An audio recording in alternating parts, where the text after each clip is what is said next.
Chapter 91, Bridge and Tichola. Maria Hill / Director of Bridge. Maria stared at Tichola. She was in her office in the Enterprise, not having gone back to the Triskelion just yet. She just leaned on the desk as she continued to eye the young man before her, trying to understand what he'd told her. Finally, she looked up at Fury, who stood to her left. Did you know? Fury shook his head, the old soldier wearing a look of shock. I mean, I suspected. But nothing on this scale. It is something our people worked very hard to keep secret, Tichola admitted. The young man was sitting on a chair in front of the desk, looking almost regal in demeanor, helped by the imposing bald woman standing behind him. Wakanda has protected its borders for centuries from all invaders. As time has passed, we've also taken steps to sabotage any attempts to dig deeper into our nation. Clearly, Maria said dryly, her mind racing. Damn it, why did all this stuff pile up so fast? She was literally not qualified for all the shit being thrown at her. All these superpowered beings, time anomalies, and third world nations that were apparently the most advanced on Earth. Prince Tichola, why are you telling me this? No, what changed?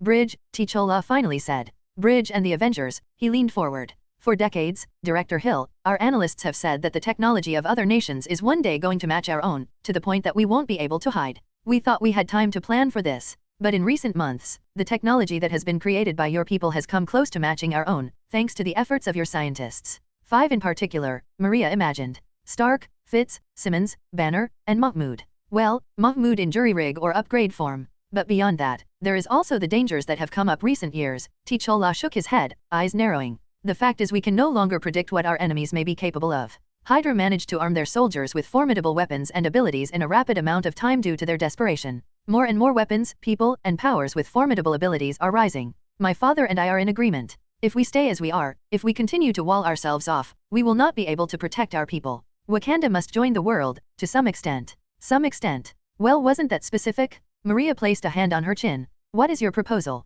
An alliance. Between our scientists and your own. An exchange of ideas, of sorts. Tichola twisted his wrist. From the beads on that wrist, which Maria had always known to be traditional for Wakandans to wear, a hologram of a computer appeared. One as sophisticated as she'd ever seen. Manipulating the computer screen, Tichola continued to speak. Wakanda's lawyers have currently written up a contract. As long as the technology we share or create is legally allowed to only be used by Bridge or Wakanda, we are more than willing to aid you. With all of our resources. Maria was unmoving, ignoring the email that dinged in her inbox. She thought carefully as she eyed Tichola, taking her time. On the surface, this deal was impressive.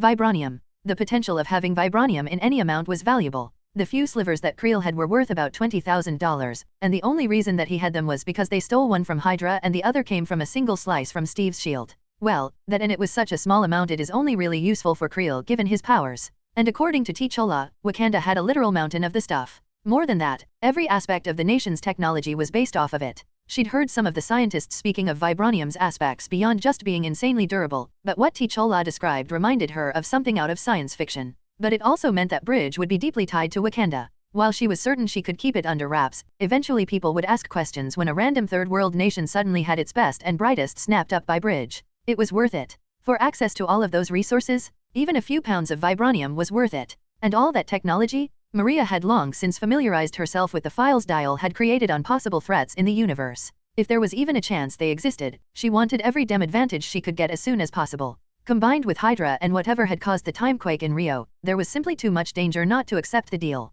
I'll have our own lawyers look this over, Maria said, leaning over to send the email to several people. Stark, the lawyers on retainer for Bridge, and, after a moment's thought, one to Jennifer Walters, with the usual provision that all information being sent was confidential. Any attempt to share it with others who weren't cleared for the information would lead to prison time and more. That is more than fair, Tichola said. In the meantime, your top scientist is already speaking with ours. Maria rose from her seat. I recommend that we work together in some capacity while we wait, considering what you've told us. Agreed.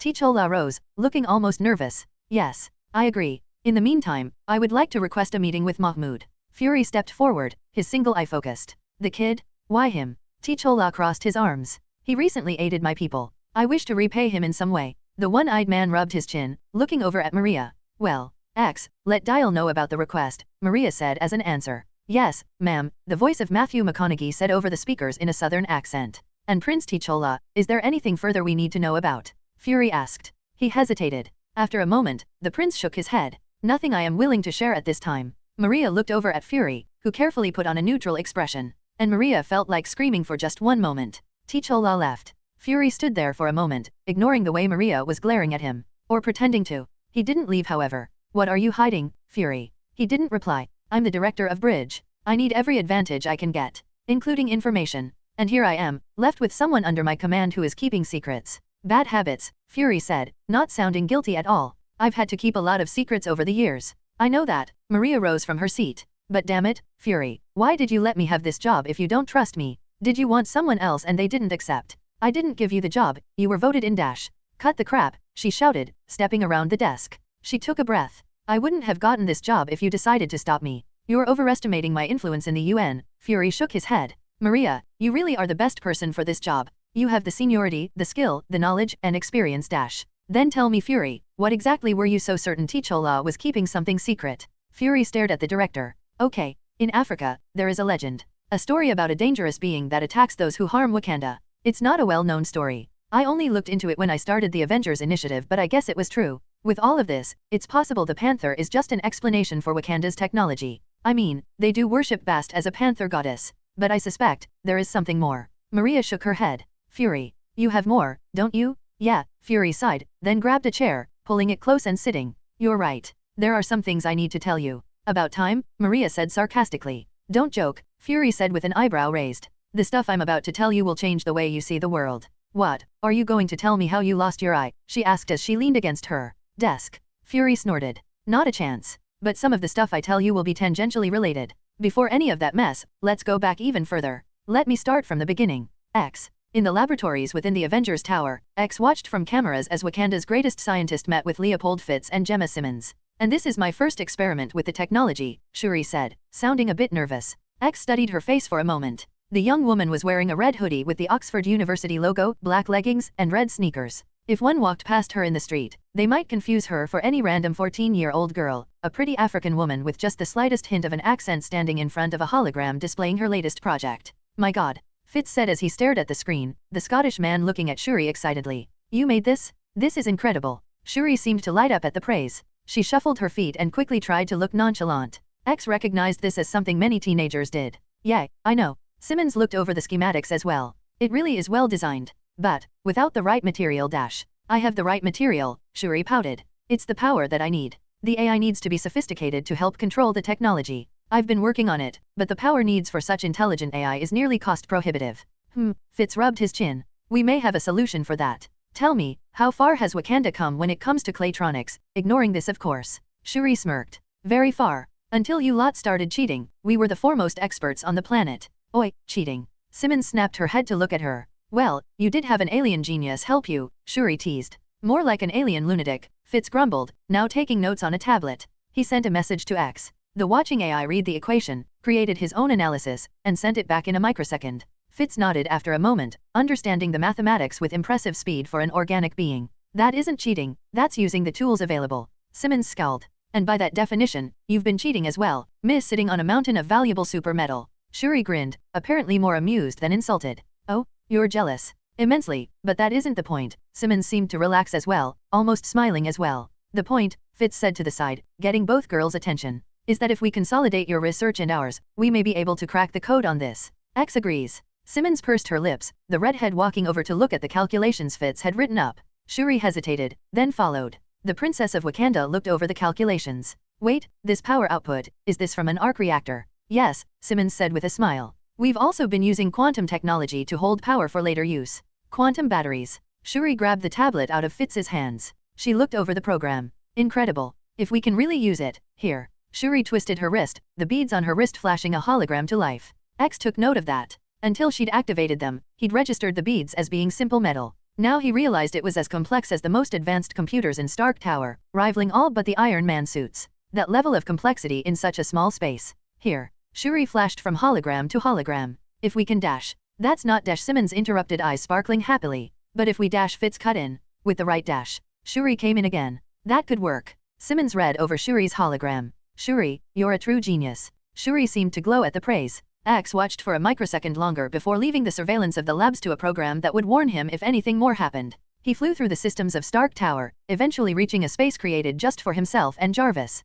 After a moment, Jarvis joined him. Well, truthfully, it wasn't a space, and they weren't really joining each other. But it was as close as such things could get. Jarvis, X said respectfully. How is everything? It's going well, Jarvis said in his British accented voice. I assume you've encountered something interesting. For the future of Bridge, yes, X mentioned. But not for the project. At least, I hadn't thought so at first. Watch. A clip of Shuri and Fitzsimmons speaking was transferred from X to Jarvis. In moments, Jarvis watched the entire thing. Jarvis hummed, sounding intrigued. You're right. While we did decide to get for simplified models, having better power consumption is of great value to us. And those Kimoyo beads, the technology within them in such a small space, that could help us dedicate more to other systems. Mr. Stark would be quite interested, X said. Where is he? In a meeting, Jarvis said with a sigh. For real this time. He'll be quite annoyed when he realizes. He's been rather chuffed at the experience of taking Mr. Fitz and Ms. Simmons under his wing, so having someone as young as Princess Shuri as well should be interesting. Chuffed? X asked. He'd have blinked if he had eyes.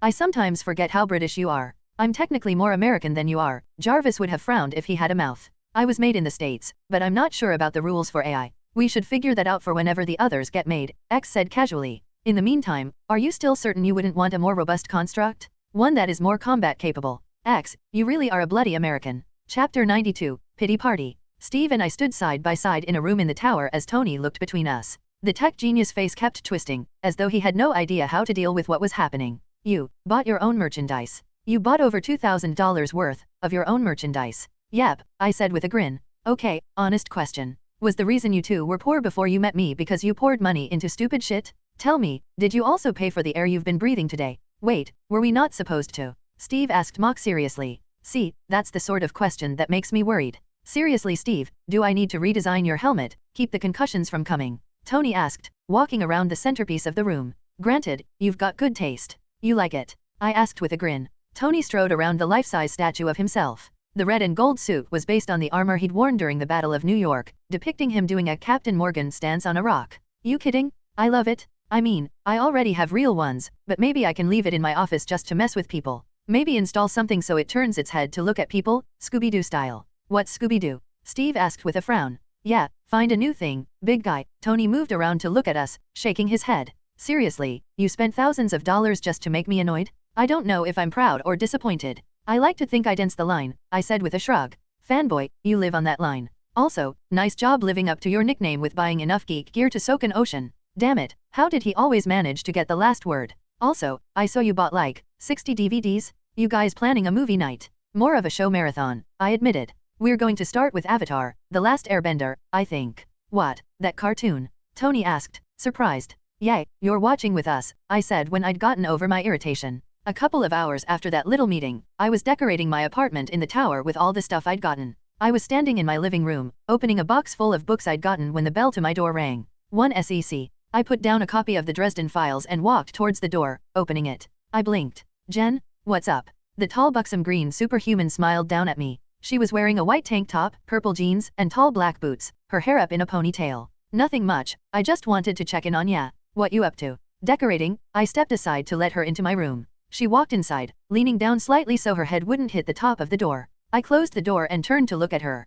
Damn. I shook my head to focus, walking forward to join Jen while she reached into a box. Huh. You got enough books here. Jen looked over one of them, quirking an eyebrow at me. Probably not, I admitted. Don't tell anyone, but I love reading. Oh, the horror of such a disgusting habit, she teased, chuckling. When did you get all this? She gestured to the boxes stacked in my room. Steve and I went on a shopping trip and spent a bunch buying stuff. I grabbed one of the books and put it on a shelf. I was going to reach for another, but Jen passed it to me instead. Steve? He, never struck me as the kind of guy to just spend a day shopping. She pouted. Also, you didn't invite me? I mean, I've been looking for new clothes. I'm pretty sure I overheard Nat and Bobby inviting you to a shopping trip right before Rio. I chuckled. Besides, you really want Steve and I to help? We aren't really fashion conscious. I just go by the dropped jaw protocol. I knew it was a setup. I asked anyway. Dropped jaw protocol. Oh yeah? See, the better the outfit, the lower your jaw drops. Her eyes twinkled as she passed me some D&D manuals. If I get you to stutter and blush while I'm at it, I know the outfit's a winner.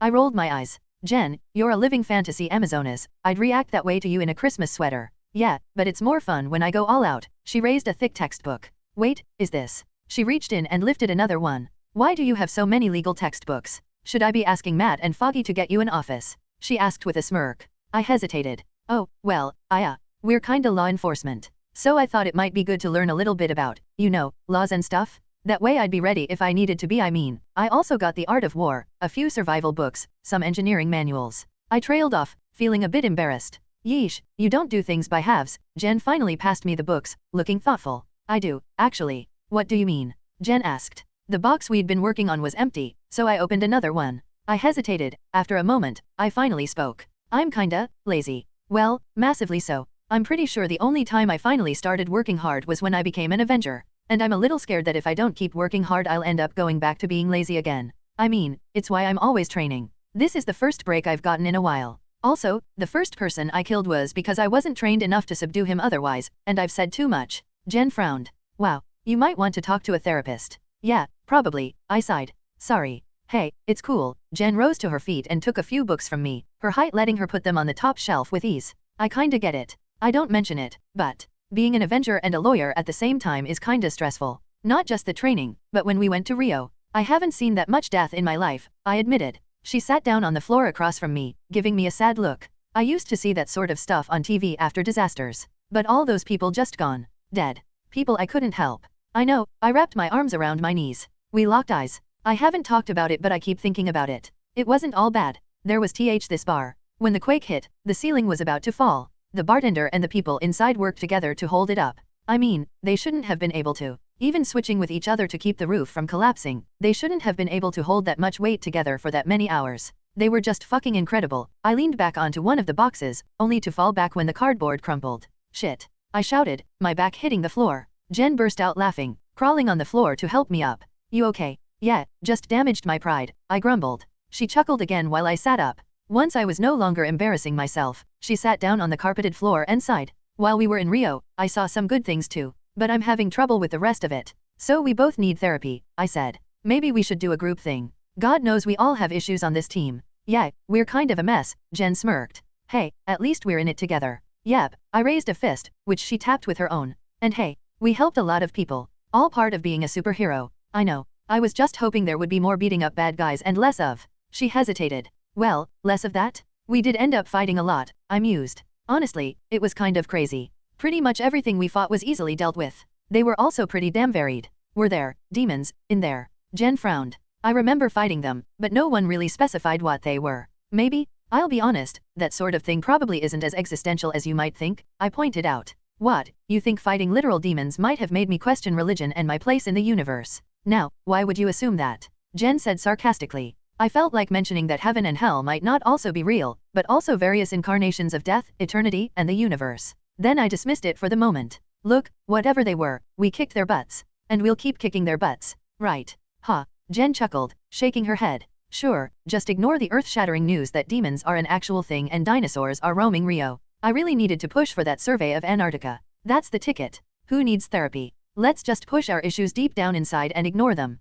It worked for our ancestors, I said with a grin. Yep. Let's ignore years of research on how the mind works. Jen raised her hands up in a fake cheer. For some reason, I found that hilarious because I started giggling. She joined in after a moment. It felt really weird sitting on the floor with She-Hulk giggling at a dumb joke which left me laughing harder. Why are we still laughing? I breathed out with some trouble. I don't know. Jen shook her head as she kept laughing. We might need some serious help.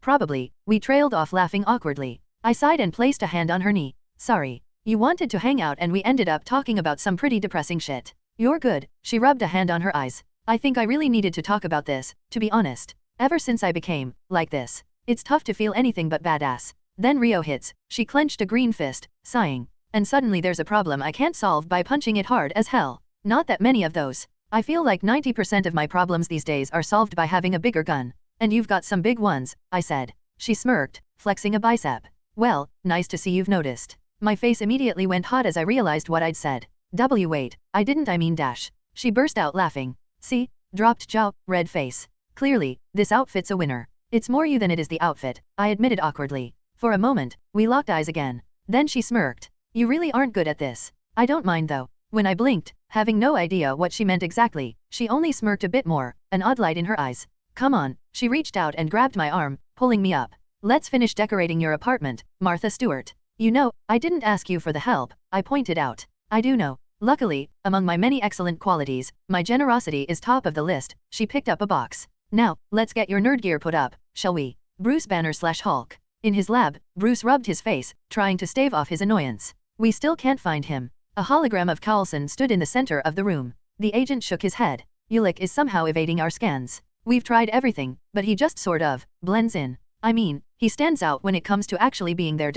I know, Bruce cut him off, crossing his arms and looking at the floor with an ugly frown. Ulick's body was entirely unique. For some reason it seemed to meld into the world around it, his almost rock-like makeup flowing into the earth around him. Like he resonated with the world in a way that made him hard to track with anything other than traditional means. They'd had similar trouble trying to scan Dial's version of Ulick's form. On the plus side, we have managed to find something of a trail. Carlson crossed his arms, a habit he seemed to always fall back on during conversations. People have encountered him. Strangely, he hasn't gotten in fights with anyone other than a small group of bikers that were terrorizing a small town. Bruce stopped, turning to look at Carlson in confusion. Yeah, that was my thought too, Carlson admitted. Flashback, 5 days ago, a small village in Brazil. Ulick the troll. And with that, you honorless bastards are done, Ulick said calmly in perfect Portuguese, gazing upon the remains of a bar now soaked in the blood of the murderous men within. The place was on fire, windows shattered, a motorcycle embedded in the roof, and a Ulick-shaped hole where a door used to be. Attacking those unable to fight back, Ulick shook his head, lifting a massive barrel full of whiskey to take a deep swig before speaking. It's like you didn't even want to get into a fight. I don't think they did. A little girl with pigtails stood next to him, watching the bar burn. She looked up at him with innocent eyes. Do you really have to leave now, Mr. Ulick? He nodded solemnly. Yes, my sweet weakling. You and your people are sadly not warriors, and thus not worthy of dying beneath my fists. I will move on, and find battle elsewhere. The little girl giggled. You're silly. I am most silly indeed. Ulick chugged the barrel of whiskey, tossing it aside. Farewell, and if you ever gain the strength, I will return to fight you in honorable combat to the death. Then I will. The little girl clenched her fist, turning to face him fully. I'll get really, really strong, so then you'll have to come back. Ulick turned to face her, staring down at her with surprise. Little one dash. I will, she said, staring up at him with earnest and determined eyes. I'll become strong, and you'll come back. All right. Ulick stared down at her. Then he smiled. Yes, I will. Become a warrior. And I will come back to challenge you to a duel to the death. With that, he leaped into the air, leaving her in tears as she waved. Goodbye Ulick. Goodbye. Bruce Banner/Hulk. Bruce opened and closed his mouth. Yeah, I had the same reaction, Carlson admitted. So yeah, he's been heading north from what we can tell, but he hasn't been hurting anyone other than criminals. Which is still dangerous as hell, since we have no idea why he's doing it, and Brazil is terrified he'll end up killing an MMA fighter or something for the chance of a good fight. That is indeed something to worry about. Son of Kal, Bruce turned to see Thor enter the room. The massive Asgardian strode in, looking stern. Ulick is not without honor, but his only focus in life is mortal combat. We must find him before he can truly unleash his strength. We're trying. Carlson shook his head. I've had May and Sky talking to the locals, every police station for miles has his description. Seriously, Bruce, you've been hiding in South America while moving around as the Hulk for years. Thor, you know him best. We could really use you on this. In a couple of days, Bruce cracked his neck with a sigh. We kind of have to meet some old friends. Carlson shuffled his feet slightly. Right. Jane and Betty. Well, not just them, Thor said awkwardly. Lady Darcy is coming along as well. Same with Rick. Bruce added. It's not just Dash. Fellas, who are you trying to impress? Carlson sighed. I know a thing or two about pissing off the woman in my life. Bruce and Thor shared an awkward look, Thor deciding to speak. How is Lady Audrey? Has she Dash? No, Carlson's face fell. No, she hasn't. I'm moving on. Just like that. Bruce felt himself speak without thinking, and winced at the pain in Carlson's face. The agent looked down. No, not just like that. But it's what is best for us. Thor shook his head. Truly, the battles of our day-to-day lives are far more challenging than those of combat. Agreed, Carlson and Bruce said with heavy sighs. Tony walked in then. He looked around at the three depressed men. Then he turned and walked back out as quickly as possible. Bruce looked up to see him go. Tony Dash. Nope. Tony called back. Too busy to be depressed, I'll send you an email? Have fun with the pity party. The trio didn't have anything to say to that. Mahmoud Sheikh/Dial. I placed a final statue on one of my shelves when Tony opened the door to my room and strode in like he owned the place. Which, he kinda did. He looked around. Hey Jen, hey fanboy, you two got a minute? Jen and I shared a look. Yeah, what's up? She asked before I could say anything. Well, I was going to give these to Bruce and Thor first, but they're being lame. I noticed then that he was carrying a bunch of invite cards. Here. One for you both. Tony passed each of us a card. I took a look at it. Both had an Avengers symbol at the top, with our names underneath. I read mine aloud.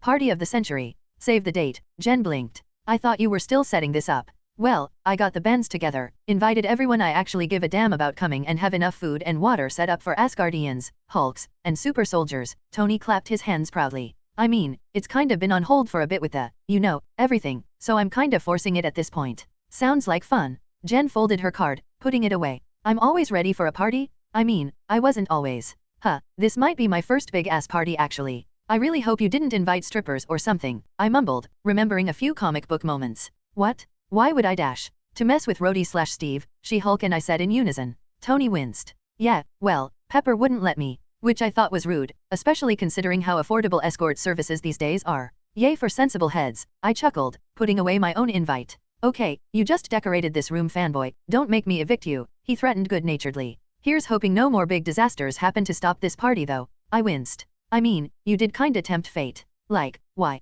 Well first, to make it my bitch, Tony said with a smirk. Second, I swear, even if Godzilla drops on this city, I'm not letting anything stop this damn party. Seriously, I'm tempted to build a giant mecha just in case. That would be a hell of a show, Jen mused, looking over at the section of the shelf I'd set aside for Gundam figures. Yep, She-Hulk had seen pretty much every side to my nerdiness. Damn it. I guess we'll have enough superheroes in the room to deal with any problem, I mused. I became more serious when a thought came to me. How about Hydra? Any luck with tracking them? Tony and Jen both narrowed their eyes, Jen looking over at him. Yeah, I still owe those guys a Hulk punch to the dick. I'll make a gauntlet just for the purpose, Tony said darkly. But no, they rabbited and haven't popped up since. We think they're on the Asian continent, maybe somewhere cold as balls, but they're keeping underground. I scowled. Fucking Hydra. Damn it. I hope Trip and Sharon aren't, you know. Yeah, Tony breathed in, then released a huff. I'm pretty sure they aren't exactly getting massages and wine with Strucker through. We might need to prepare for the worst. I shook my head. With Rio, I'd almost forgotten about Trip and Sharon.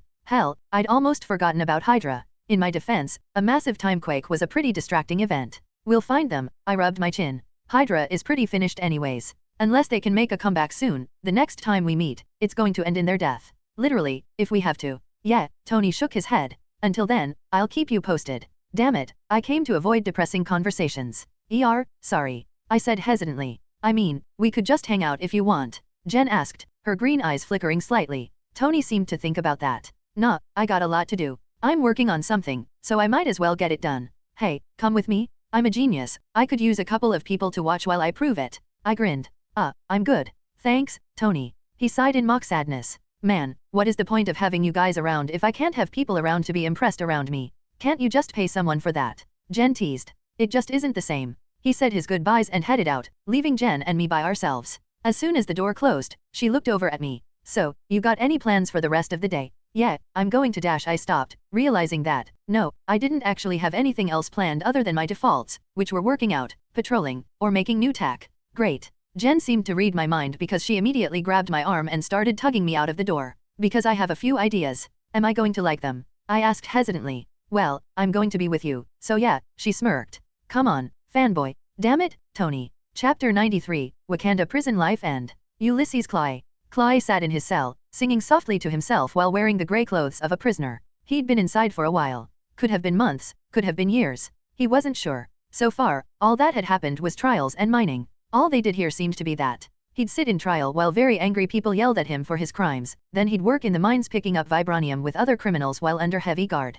Well, more cleaning up hallways that had been emptied of any vibranium so that workers Wakanda actually trusted not to steal it would be able to go deeper into the mountains. They'd been ready to brand him with the Wakandan word for thief, but he already had won. Still, most of his days were the same thing over and over. Thankfully, he'd memorized 1,000 songs. For some, prison might have been boring. That was the problem with the snowflake generation. Always whining about being bored.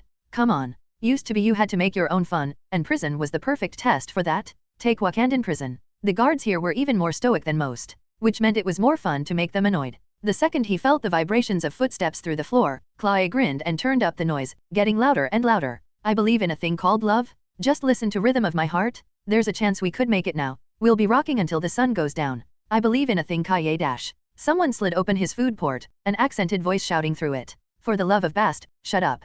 Can't we soundproof his room? Someone else asked. We tried. He is really loud. It's part of my charm, Clay said with a grin. The door slid open. 2 guards glared at him, both men armed with spears and shields. Come on, one of the men snarled, walking in and dragging Clay to his feet. Clay's hands were bound in front of him with tough metal bracelets.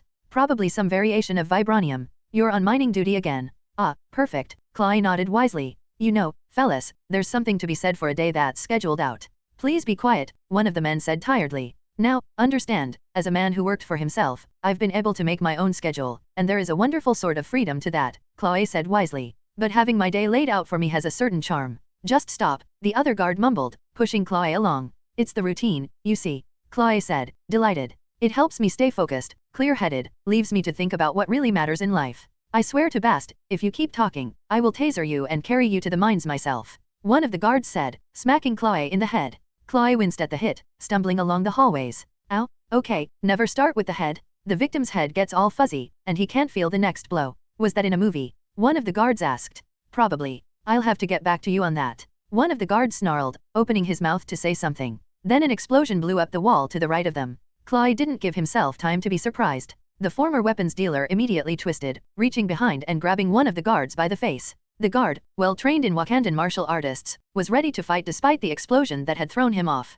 He wasn't ready for Chloe to headbutt him 6 times in succession. The viciousness and speed of the attack threw the man off. Chloe laughed as he attacked, ignoring the shouts of the other guard, who was wrestling with something. The guard recovered from the headbutts just in time for Chloe to stab him with the man's own spear. Chloe didn't stop, turning around to get ready to fight the cause of the explosion. Huh, Chloe said, confused. Pink. The tall and lanky being was extremely pink and made of metal. It looked like someone had stretched out a dim Iron Man suit. It had also impaled the other guard on fingers of steel. The guard had stabbed the metal thing in the chest, his spear erupting in a spray of oil and sparks. As both guards began to die, the being spoke. Damn, I'll have to develop stronger mechanical beings. More beings, exactly like the first, strode in. 6 in total, coming through a tunnel that had apparently been dug all the way to the hallway. Despite all having humanoid forms, they were like crash dummies. No faces for example, just metal on a bipedal frame. Ulysses Chloe, the lead robot said from a speaker in its chest. I am here to offer you freedom. In return, I want you to work for me. Chloe cocked an eyebrow, intrigued. Huh. Well, I've never done business with a robot before. Feels oddly familiar though. Quite, the robot said, sounding annoyed. You have little time, Mr. Chloe. What is your response? He grinned. Hell, sounds like fun. But tell me, does your CPU connect to the internet? Cause I'm dying for some music. The robots were silent for a moment before the lead robot spoke as it raised a hand. You know what? You already I agreed. I don't need you conscious for the next part. Then electricity filled his veins, and Chloe passed out. When Chloe woke up again, he blinked up at the ceiling for a moment. He frowned. I gotta admit, the prison had better ceilings. He looked up and slowly raised himself into a sitting position. He was in the middle of a large cave, with ceilings about 20 feet high. A nice cave too, none of that watery look to it that made Chloe tempted to reach for an umbrella. The robots that had broken him out circled around the entire cavern, standing at attention. In the center, a massive computer sat, with more machines around it beeping. Ulysses Chloe, a man stepped out of the shadows. His voice was deep, almost foreboding. I am the leader, soon to be the ruler of your world. And the man who freed you, at great cost. And I dash. What the hell happened to you? Chloe interrupted, staring at the speaker. Yes, I imagine my mutation may be rather off-putting dash. Nah, I don't give a crap about that, I mean the bandages. The leader scowled. Besides his green skin and an enlarged head, he was covered in bandages, one of his arms in a sling. He was being helped by one of the robots and seemed to be trying to hold himself with a regal demeanor. These bandages were the cause of me surviving an attempt to destroy me. Only my brilliant knowledge of anatomy and medicine allowed me to survive, and recover far beyond what any mortal mind could comprehend dash. Oh, good for you. Chloe cut him off again, leaving the leader to sputter in shock. So, you got me out. What do you want? You imbecile fine? I freed you because you have been presumed dead in the unfortunate prison explosion. Wakanda, due to their isolationist nature, is unlikely to tell the world of your escape. You are now a man with connections who is currently under the radar. Something I could use as a part of my new enterprise. The leader stood up to his full height, the pink humanoid robot behind him helping him up. I need resources. And you need my brilliance. I could make you rich, Mr. Ulysses, if you follow my orders. Chloe nodded slowly, listening to every word. He stood up from the cot he'd been laid down on, noting that he was still wearing the prison jumpsuit that Wakanda had given him. He rubbed his chin. I don't mind the idea. To be honest, my former prospects were rather less fun. But, I'm going to need some guarantees. Guarantees. The leader sneered. What do you want besides your freedom and money? Or must I remind you? He snapped his fingers.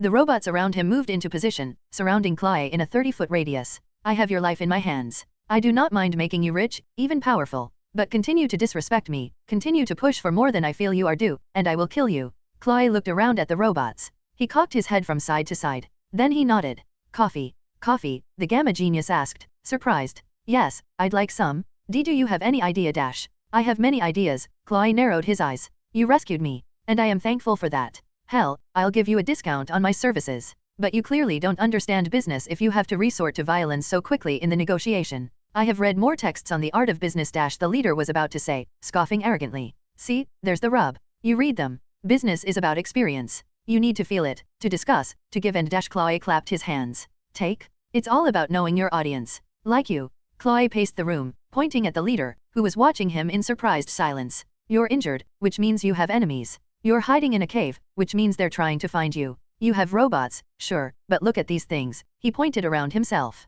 I'm a weapons dealer. I know when something is shoddily made. I mean honestly. Pink. Pink absorbs aggression from those who see it. The leader shook his head. I am going to dash. Kill me. Chloe stopped walking, turning to narrow his eyes. No, you aren't. See, that's what I mean about understanding business. If you're the kind of man who would kill me, someone you need help from, just because I'm rude, that's not a man I want to work with. Hell, if I was coerced to do my work on pain of death, why would I do it to my full ability? Fear is good for temporary motivation. Then I decide to look for better prospects, maybe even try to screw you over. The leader scowled. You are making this complicated. Life's complicated, Chloe shrugged. But you want something, big head. The leader. Nah, too pretentious. Chloe ignored the sound of a robot charging its head. You're arrogant. I can tell. But I can also guess those pretty wounds you got came from an enemy. Someone you underestimated. It was a shot in the dark, to be honest. This leader fellow seemed like the type to piss people off unintentionally. He'd electrocuted Chloe, then expected him to work for him? The hell kind of narcissism was necessary to think that was okay? Chloe was apparently right, because the leader became thoughtful. Yes, I suppose you. He looked as though he'd swallowed a lemon. Have a point. Despite your rudeness in the face of my generosity, you get used to it, Chloe said with a shrug. All right, mate. You want my connections, I want your money. Let's get started. Very well, the leader straightened. Then the intelligentsia has begun. Not much of a gift for names then. Chapter 94, Pet Assassin. Jen led me to the hangar where my ship rested in pieces. I looked over the Defiant, sighing sadly. I'd taken her apart myself, with no alien forms helping. The wings were separated and laying on either side. The engine was now in the trash so I could replace it. Wires ran from inside the hull to a set of computers, and the guns and missiles had been thrown away. What was your plan here, anyways? Jen asked with a quirked eyebrow. She reached for a piece of metal that was probably hundreds of pounds and lifted it easily. I was going to make a super badass spaceship, I said easily. But the Defiant was too small. I wanted to make something bigger, with room for a bed and small kitchen, some bigger guns, something all-purpose basically. Then I found out that rebuilding a ship from the ground up is hard as hell. Can't you just, she gestured at the Omnitrix, have one of your guys do it for you? Sure. I could have jury-rig do it. I flipped through my menu to highlight him. But that psychopath would probably make the laser guns into hot sauce blasters. You say that like it wouldn't be hilarious, Jen said while dropping the piece of metal in her hands to walk into the Defiant. Sure, if I'm fighting a giant taco, I chuckled, switching through my list. Upgrade would be awesome, but then I'd have a super advanced ship and anyone who uses the Defiant might not be able to repair or use in a pinch. Not great for times when. So that's why you're doing this? Jen asked, sitting down in the pilot's chair. Among other things, I sat in the co-pilot's chair. I sighed, tapping the dashboard. Right now I'm thinking of putting the Defiant together as it was, then making something entirely new. A ship I can carry people in, something with some size to it, lots of weapons, shields. The works. I think you put too much on your plate all at once. Jen stared at me with emerald eyes. Hey, think you can teach me how to pilot these things? Sure, I said without thinking. Then I frowned. No, wait. What? She chuckled. Yeah, I always wanted to learn how to fly a plane. I just never really had the confidence to go for it. She put her hands on the joysticks, twisting them thoughtfully. Before I got the die job of a lifetime, the only time I ever felt confident was as a lawyer. All it took was a lot of research, a lot of prep, and I could take on anything. I had control. Win or lose, it was always something I could control. But things like flying, dating, things I wasn't sure I could do. I looked over at her. She eyed the controls thoughtfully. I sighed. Well, we could always have Clint teach you. You could sit in while he teaches me, and we can figure it out together. Jen nodded, looking grateful. With a sigh, I leaned forward. In the meantime, wanna help me put this thing together? I could use some muscle for the bigger pieces. She laughed. Yeah, sure thing. Shouldn't you be worried I'll emasculate you or something? Yeah, if I was that sensitive I'd have given up the second Nat started kicking my ass, I snarked. Oh right, Jen sighed a bit. Training with Nat and Steve. Lucky you? It's not as sweaty and grindy as you seem to think. I cocked an eyebrow. Steve hits like a freaking truck and Nat keeps having her pet assassin beat me into a pulp.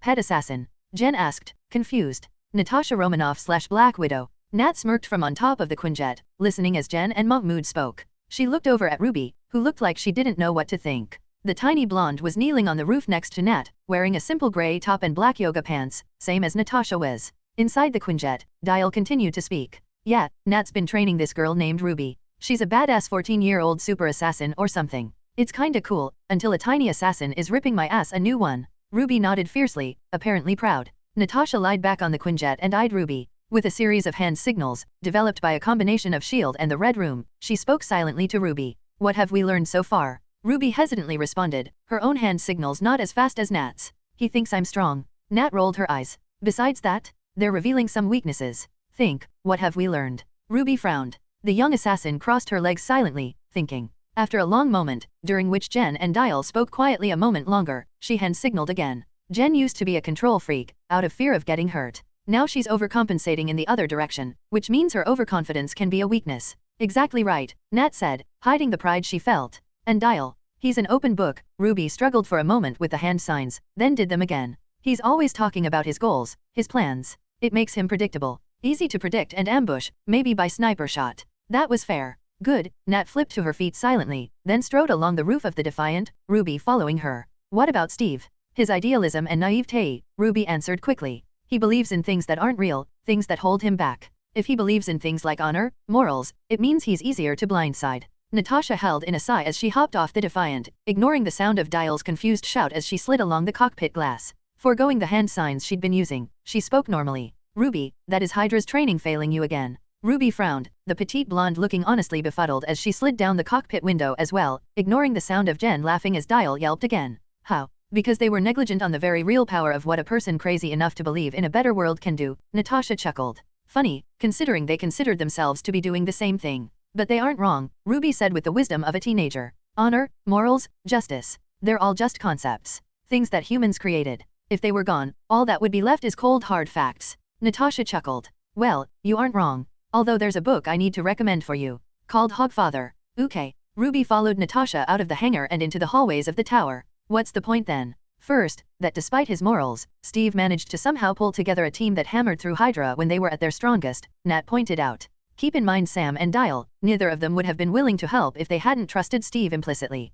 That honor, that belief that Captain America would never betray his ideals. It's not the first time either. It does make it easier to betray him if you're inclined to trick him. But the second you do, you end up with a loyal army coming after you. Nat lead Ruby down another hall. You'd have to make it an accident. Otherwise, you make him a martyr and strengthen his cause. That makes sense, Ruby admitted. As for naive, Nat stopped to look at her protege. Remember, Steve is nice, but he's also a soldier. One who killed and fought in one of the greatest wars known to man. He's dangerous. I thought that was because of the serum. Ruby asked. The serum is a tool. It lets him work at his full potential. But the mind behind it, the willpower that lets him fight on when others would give up. That's what lets him win. Nat smiled sadly. I've lost a few fights. All the Avengers have. But we all fought past them. We all find the strength to go on. That idealism that Hydra makes fun of, calls a weakness, it isn't some pretty and happy thing, made of sparkles and rainbows. Hope, morality, honor, they are mud-soaked. They're caked in blood, scratched up. Those feelings are beaten down, over and over.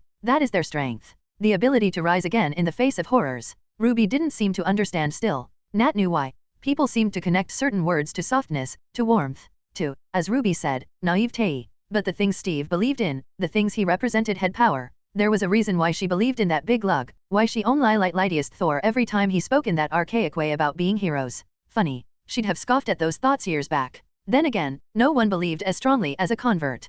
Come on, Nat rubbed the top of Ruby's head, getting a good-natured grumble. Let's go over your sniping. You'll be better than me if you keep it up. The bright and happy smile she got in response to that made Nat's day. Chapter 95, Betty Ross. Mahmoud Shaykh/Dial. Jen and I hung out for a bit longer in the Defiant after Nat and Ruby scared the hell out of me before we decided to go for a walk in the tower, which is a lot more interesting than you'd think. The Avengers Tower is one of the most advanced buildings in the world after all. Despite that, the hallways and rooms were mostly full of people going to work. It's funny, I never really think of Stark Industries as an actual business, Jen noted as we walked past a room with glass windows where people in cubicles were working. A few looked up at us, men and women alike, then back to their work. Apparently, even tall buxom Hulk women were old hat by now. Yeah, it's tough to remember that the company isn't just an Iron Man suit factory sometimes, I noted, the two of us striding past a security guard. Or, you know, Avengers support. I guess it helps with selling things, Jen said with a shrug, the two of us turning into a random hallway, one of the lesser used ones. She opened a door for me and the two of us entered. Then we both stopped. In the hallway in question, one I was pretty sure never really got used, two other people froze. Creel was resting against the wall behind him, his shirt half off and his lips slightly bruised looking. Isabel, whose hands hadn't moved from his chest, was looking at us with wide eyes, her lips still on Creel's neck. Her shirt was on the floor behind her, and Creel's right hand was in mid-fumble with her bra strap. Oh damn, I said, blinking. The four of us stared at each other. Jen and Isabel smirked. Creel and I blushed. Hey, Jenny, Isabel pulled away from Creel, reaching down lazily for her shirt. I looked away from the image of a shirtless and ripped Creel standing next to a bra-wearing Lucy Lawless look-alike. Hey, Izzy, Jen crossed her arms, still smirking. Carl, so you two have been dash. Since a little before Rio, Isabel admitted easily, looking at Creel, who coughed awkwardly. Before Rio, I blinked, wondering why that tickled my memory. I also mentally grumbled at the fact pretty much every Avenger except me looked like a model in some way. Yeah, Creel rubbed the back of his neck, pulling his shirt on to cover himself while Isabel put hers on. It just sort of happened dash. You mean I pulled you into my room after a workout, Isabel said shamelessly, rolling her eyes. I swear, you're lucky your hotness outweighs your shyness. Creel smiled slightly, looking a bit calmer. You guys are lucky the Avengers don't have any bylaws against this kind of thing, Jen noted, shaking her head. Also, that you got caught making out early, I said, cocking my head. Seriously, this is a random-ass hallway, are you guys exhibitionists? Now, Mahmoud, no need to kink shame, Jen snarked. It's more a question of sanitation, I joked back. Also, Creel, you're resting against a plaster wall. What if your powers activate in the middle of oh good lord? I yelled midway when I realized Creel was blushing even further and Isabel was laughing. That's happened. Jen busted out laughing. Oh man, that is awesome. You have to tell me dash. Nope.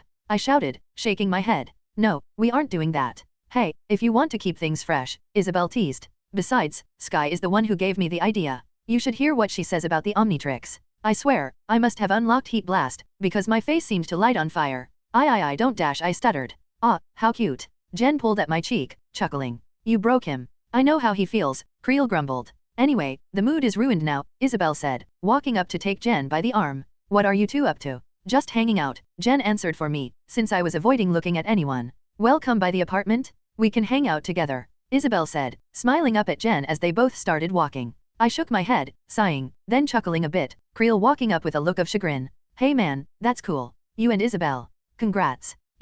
Thanks, he said, seeming to regain his confidence. Honestly, I'm not sure what we are yet, but, it's nice. I'll bet, I said, quirking an eyebrow. You have lipstick on your neck. He frantically rubbed at it while I came to a realization. That day, when we were heading to Rio, you and her were together. And you smelled. Creel winced. I scowled. Dude, I am never giving you a ride again. Hey, come on. Isabel called back. Creel and I followed until we were about a step behind our fellow Avengers. Seriously dude, sorry I interrupted. Nah, you're good, Creel shrugged. Now that he'd calmed down he seemed almost proud, and really happy. When Isabel gave him a smile over her shoulder, he seemed to walk a little straighter. It'll be nice to hang out, to be honest. If I wasn't with you guys, I'd end up just walking around the city trying to find some trouble. And Izzy keeps telling me I need to relax. I looked up at my friend. Well, if it goes that far, let me know so dash. Yeah, I know, so I can find something smarter to do, Creel sighed sadly. No, so I can help you, I said, not having considered the other possibility. I mean, we can also invite the others.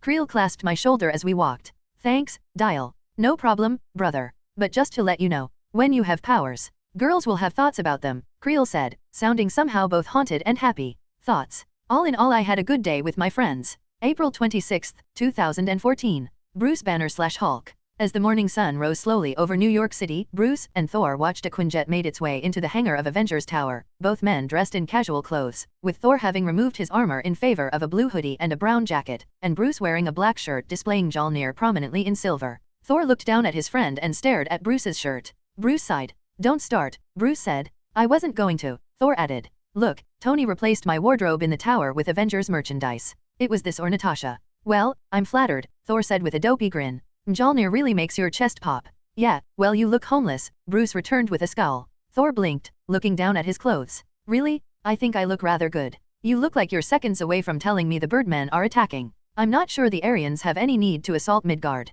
What? Before Bruce could dig further into that, the Quinjet landed in front of them. Bruce and Thor walked forward as the back door of the jet opened up, revealing those within. Bruce and Thor took a simultaneous deep breath. That breath was knocked out when the two within were revealed. Betty Ross stood on the right. Bruce panned her up and down, noting her hair was shorter now, and she was wearing glasses. She was staring at him, those blue eyes so deep. He was staring too. He couldn't help it. Hulk growled inside of him, a soft and fond growl. Hey, she said, her voice so soft. Hey, Bruce said, his voice cracking a bit. He stepped close, into almost too intimate range. She took in a deep breath, not seeming to mind his closeness. Thor, in the meantime, got punched in the face. He blinked, looking down at his attacker while Betty and Bruce gave her a look of surprise. Damn, Jane, you got a hell of a left, Bruce looked at the speaker, a young woman wearing a beanie, with long dark hair and a bright smile. Yes, she does, Thor said with a sad smile. Darcy, don't talk, Jane Foster, the genius astrophysicist, said with a raised finger, the short woman particularly fierce-looking. The young woman, Darcy apparently, simply raised her hands in a surrender gesture and stepped back. And you are never leaving my side again, do you hear me, she said while pointing at Thor. Thor only nodded, looking properly guilty. I will do my utmost, Jane. Hey, the group looked at the Quinjet. Bruce felt something inside him die. Hulk, on the other hand, growled again. It was far less soft this time. Is everything okay? Yeah, Sammy, everything is fine, Darcy said with an eye roll. Samson, actually, Leonard Samson stepped forward awkwardly, looking around at everyone. Hey, Bruce. Samson, Hulk said quietly. Yeah, maybe he should have invited Jen. For a moment, everyone stood as a group, looking between each other. Jane looked at Thor, then at Bruce. Bruce eyed Samson. Samson swallowed fearfully. Darcy looked at Bruce. Hey, nice shirt, she said cheerily. Everyone looked down at Bruce's Mjolnir shirt. He blinked. Oh, thank you. Yeah, meow meow, love it. Darcy said with a grin, punching Thor's arm playfully. Bruce blinked at the unorthodox way of pronouncing Mjolnir. You should wear a Hulk shit, so you guys can be super cute together. I will keep that in mind, Lady Darcy, Thor said happily.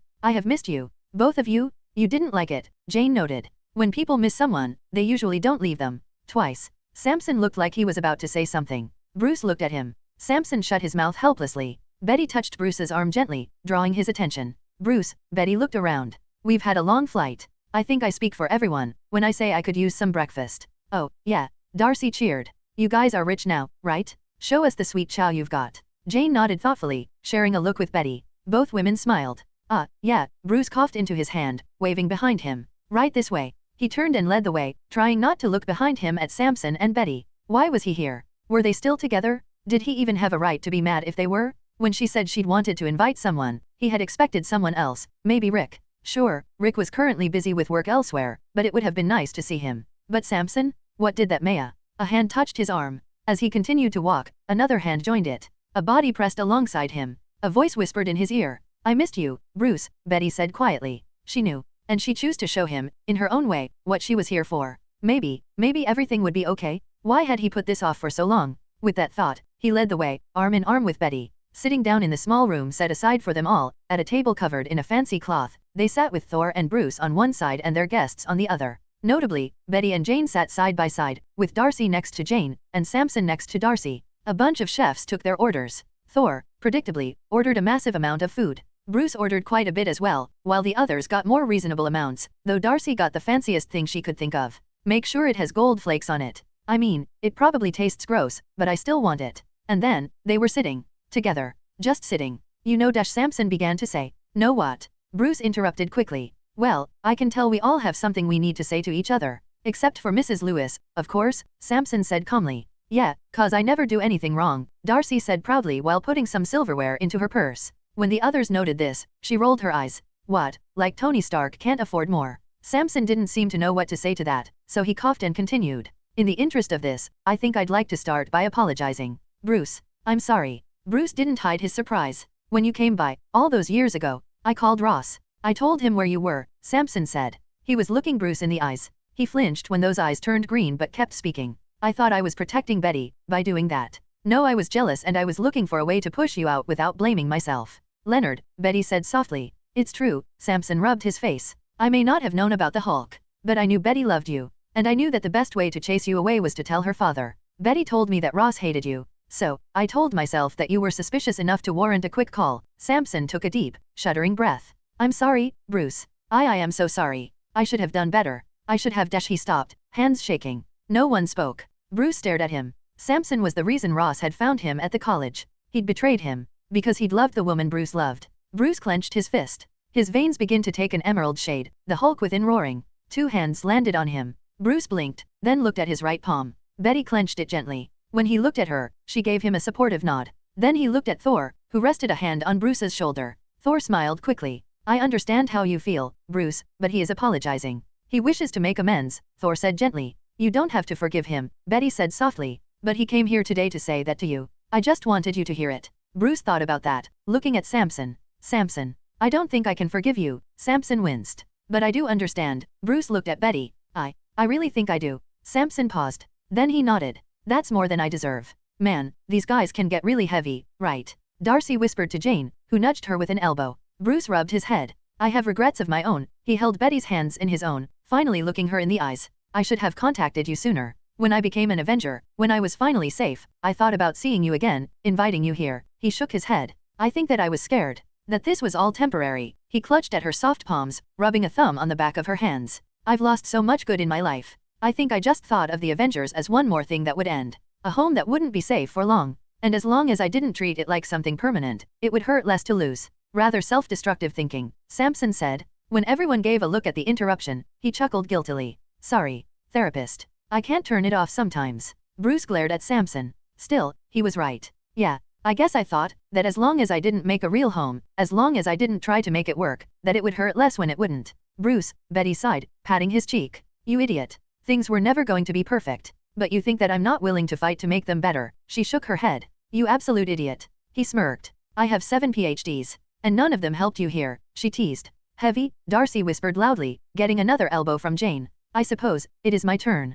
Thor asked. Betty blinked. Well, we weren't exactly taking turns dash. Lady Jane. I have none of the justifications Banner has. Thor's mouth twisted downwards, his brow furrowed. I spent much time after our last meeting traveling the stars on the orders of my father. In fact, I haven't visited Asgard in months, due to the many missions he gave me and the personal sorrows I faced while there. Jane, from the look on her face, seemed to understand. But, according to the great scholar, Dr. Phil Dash. Oh no, Samson mumbled in the background. Being busy is not a good reason not to focus on a relationship, Thor said firmly and almost too loudly. I will continue my work. But now, my true focus will be a life with you. I want to break up, Jane squeaked. Everyone was quiet for a bit. Okay, that came out wrong, Jane squeaked again. It's not that I want to break up. But, you said dash. Thor stumbled slightly in his seat, face twisted and worried. I mean, we might have to. I mean, you've said all this before. But, this time, I mean dash. Thor looked at Bruce, who had no answers for him. I'm so happy to see you and be with you, don't get me wrong, Jane said quickly. But I feel like that every time, and then you'll just leave for months without telling me, or even contacting me dash. Well, you could always contact me through this email everyone tells me of. You don't have a computer, she yelled, slamming her fists on the table. Thor leaned back in his seat, eyes wide. Jane stared at him, breathing hard. I'm sorry, Thor said weakly. I know you are, Jane said, her voice raw. But I'm tired of you being sorry. I just want you to be better. Thor didn't seem to know what to say to that. Jane sighed. Man, I really thought a table of nerds would end up being boring to listen to, Darcy said, looking around. Seriously, you're all sorry, you're all trying to stay together. Just stay together, talk about nerd stuff. Darcy. Jane scowled at her in turn. Hey, I'm just saying, it's been a whole 5 minutes since you started talking about the conver whatever, Darcy said with a shrug. The convergence, Jane, Thor, Bruce, and Betty said in unison. Yeah, that. What was it, again? Darcy asked curiously. Seriously, I was there, and I still don't get what was happening. The 9 realms were in alignment, Thor said immediately. It made the boundaries thin between them, allowing passage between worlds. Yeah, still not getting it, Darcy said, pursing her lips. Basically, the 9 realms are worlds that are connected by a massively powerful connecting force, energy flowing between them, Jane explained. Wait, why those worlds specifically? Bruce asked. We don't know yet, Jane admitted. So far, all I have are theories. What I do know is that the border between those worlds have yet to close completely, and Rio may have something to do with that. Rio, Thor rubbed his chin. That could explain Ulik. Wait, so, the convergence caused those worlds to connect to ours? Betty asked, eyes lighting up. But if we could somehow replicate that, maybe point it at worlds other than the 9 realms dash, we could have instantaneous travel between worlds like Asgardians, Bruce said excitedly. Not entirely, Thor intruded. While I don't have intimate knowledge of the Rainbow Bridge, I do know that it requires the connection the Yggdrasil provides to function at peak capacity. It might not. Jane reached into her bag and pulled out a series of folders, passing them to Betty and Bruce excitedly. I've been doing research for months, and if you look here dash. Wait, this looks like something I recognize from the Tesseract, Bruce said excitedly. Look, Betty. You're right. Betty said excitedly. Lady Jane, Thor intruded, pulling a paper out of the pile. I recognize something like this in my father's notes. Then I'm on the right track, Jane replied. As the 4 began to speak at a faster and faster frequency, Darcy leaned over to Samson smugly. Who's the therapist now? Still me, Samson said with a raised eyebrow. Darcy leaned back and eyed Samson for a moment. You're a real buzzkill, you know that. Mahmoud /dial. Standing in Tony's personal lab, I watched on a screen as Jane, Thor, Betty, and Bruce began to talk about science I could barely understand. I mean, I could understand how Jane, Betty, and Bruce could devolve, or evolve in this case, into science discussion, but apparently Thor, despite his lack of scientific background, was just knowledgeable enough in the standard science of the super-advanced Asgardians to contribute. So I guess this isn't as juicy as you were hoping, I said sarcastically. I turned to Tony, who'd been the one to set up the speakams. Yeah, maybe not, Tony said, frantically writing notes as he listened intently to the conversation, his notepad full of equations. Now shut up, I'm sciencing. Chapter 96, T'Challa. Bruce Banner/Hulk. In the middle of their discussion, the food arrived. They stopped as the waiters and waitresses put the food in question on the tables in front of them. Once it was placed, an awkward silence took over, everyone digging in, though Darcy complained a bit. This gold is tasteless, why do rich people eat it? Still, there was a tension in the room now. They continued to eat in silence for a moment longer. It's good, Thor said after a moment. Good food. Another. Jane asked hesitantly. Thor looked startled, then smiled. Jane and Darcy smiled back. Jane and Thor's eyes met. Their smiles became a bit forced, then faded away as they went back to eating. Bruce took another bite. Mentally, he couldn't help but wonder at how he'd assumed this would be easier for Thor. Bruce looked over at Betty, who had a smudge of sauce on her chin. I still have the orchid. He thought immediately of the flower in question. An orchid he'd sent her from South America. One she'd grown with painstaking care in her home, despite the fact that everything stood against that orchid. The climate was wrong, the soil was wrong, the air was wrong. And yet, she'd still managed to grow it anyway, turning the small shoot he'd sent her into a full plant. You're incredible, he blurted out. Betty smiled. I'm a biologist, remember? I'm good at keeping things alive. He wanted to kiss her. So did Hulk, which was a bit awkward. He held back. Not the time, nor the place. Still, he couldn't stop the smile that filled his face. Samson awkwardly looked down at his meal. Jane, Thor said suddenly. When she looked up at him, he sighed. Would you like to go for a walk with me, when this meal is over? I think that would be best, Jane said. Good, Thor didn't relax so much as firm himself. Mahmoud /dial. Well now this isn't fun anymore, Tony said with a sigh, crossing his arms. I wanted fun awkward, not harsh awkward. All awkward is harsh awkward, I said, feeling a bit of that myself. Tony, we really shouldn't be watching this, man. We? Fanboy, you're the one still standing here next to me. You could always leave, he pointed out. I winced. I mean, it was Betty Ross, and Jane Foster, and Leonard Samson. Not just big characters in the comics, but superheroes in their own right? I mean, if you thought about it, this was a meal between 3 different Hulks and 2 different Thors. Well, and their random friend Kat Dennings from the show Two Broke Girls. Actually, they all fit the weird rule of this universe of being played by famous celebrities. Betty looked like Liv Tyler, Jane was a dead ringer for Natalie Portman, got to be careful about sand around her, and Samson looked like one of the parents from Modern Family. Honestly, who knew my pop culture knowledge would be useful beyond the Marvel Universe stuff? Okay, turning it off, Tony shut off the screen, drawing my attention. What's up, kid? Just looking in on the projects, I said, crossing my arms. I wanted to ask for some help with one in particular. Project, Star. Spaceships. Tony rubbed his chin. What, aren't there enough problems on Earth for you, so you want to go out and find some more? I want to go out and stop some more. Depending on what you run into, finding problems for Earth and stopping them might end up being the same thing. Tony leaned back in his chair as he spoke. I get what you're saying though. I gotta admit, I'm getting damn tired of being reactive to the bad guys. He eyed me for a moment. It was a little unsettling, and I was half relieved when he spoke again. We've got a lot of balls in the air. Bridge, the armors, Ultron Dash. I told you we can't call it that, I said, annoyed. Yeah, whatever. He rolled his eyes. But you're right. Sitting down and focusing on one thing at a time could be good for us. But why a new defiant? To that, I simply waved an arm. It takes time to get used to the holoscreens in Tony's lab and learning how to use them, but I'd taken enough lessons that I was able to bring a floating blue screen in front of me. With some more taps at the screen, eventually I got a set of files up. By then, he'd already figured out what I was looking for. Like I said. Project, Star. Dumb name. I won't argue that. Iron Man, I said with a raised eyebrow. Damn it, S.H.I.E.L.D. were the ones who came up with that, and it's catchy dial, Tony said with a grumble. But you get what I mean. I brought up the files. When I combined with the dimensional viewer, I got a good look at the threats that existed in the other universes connected to this one.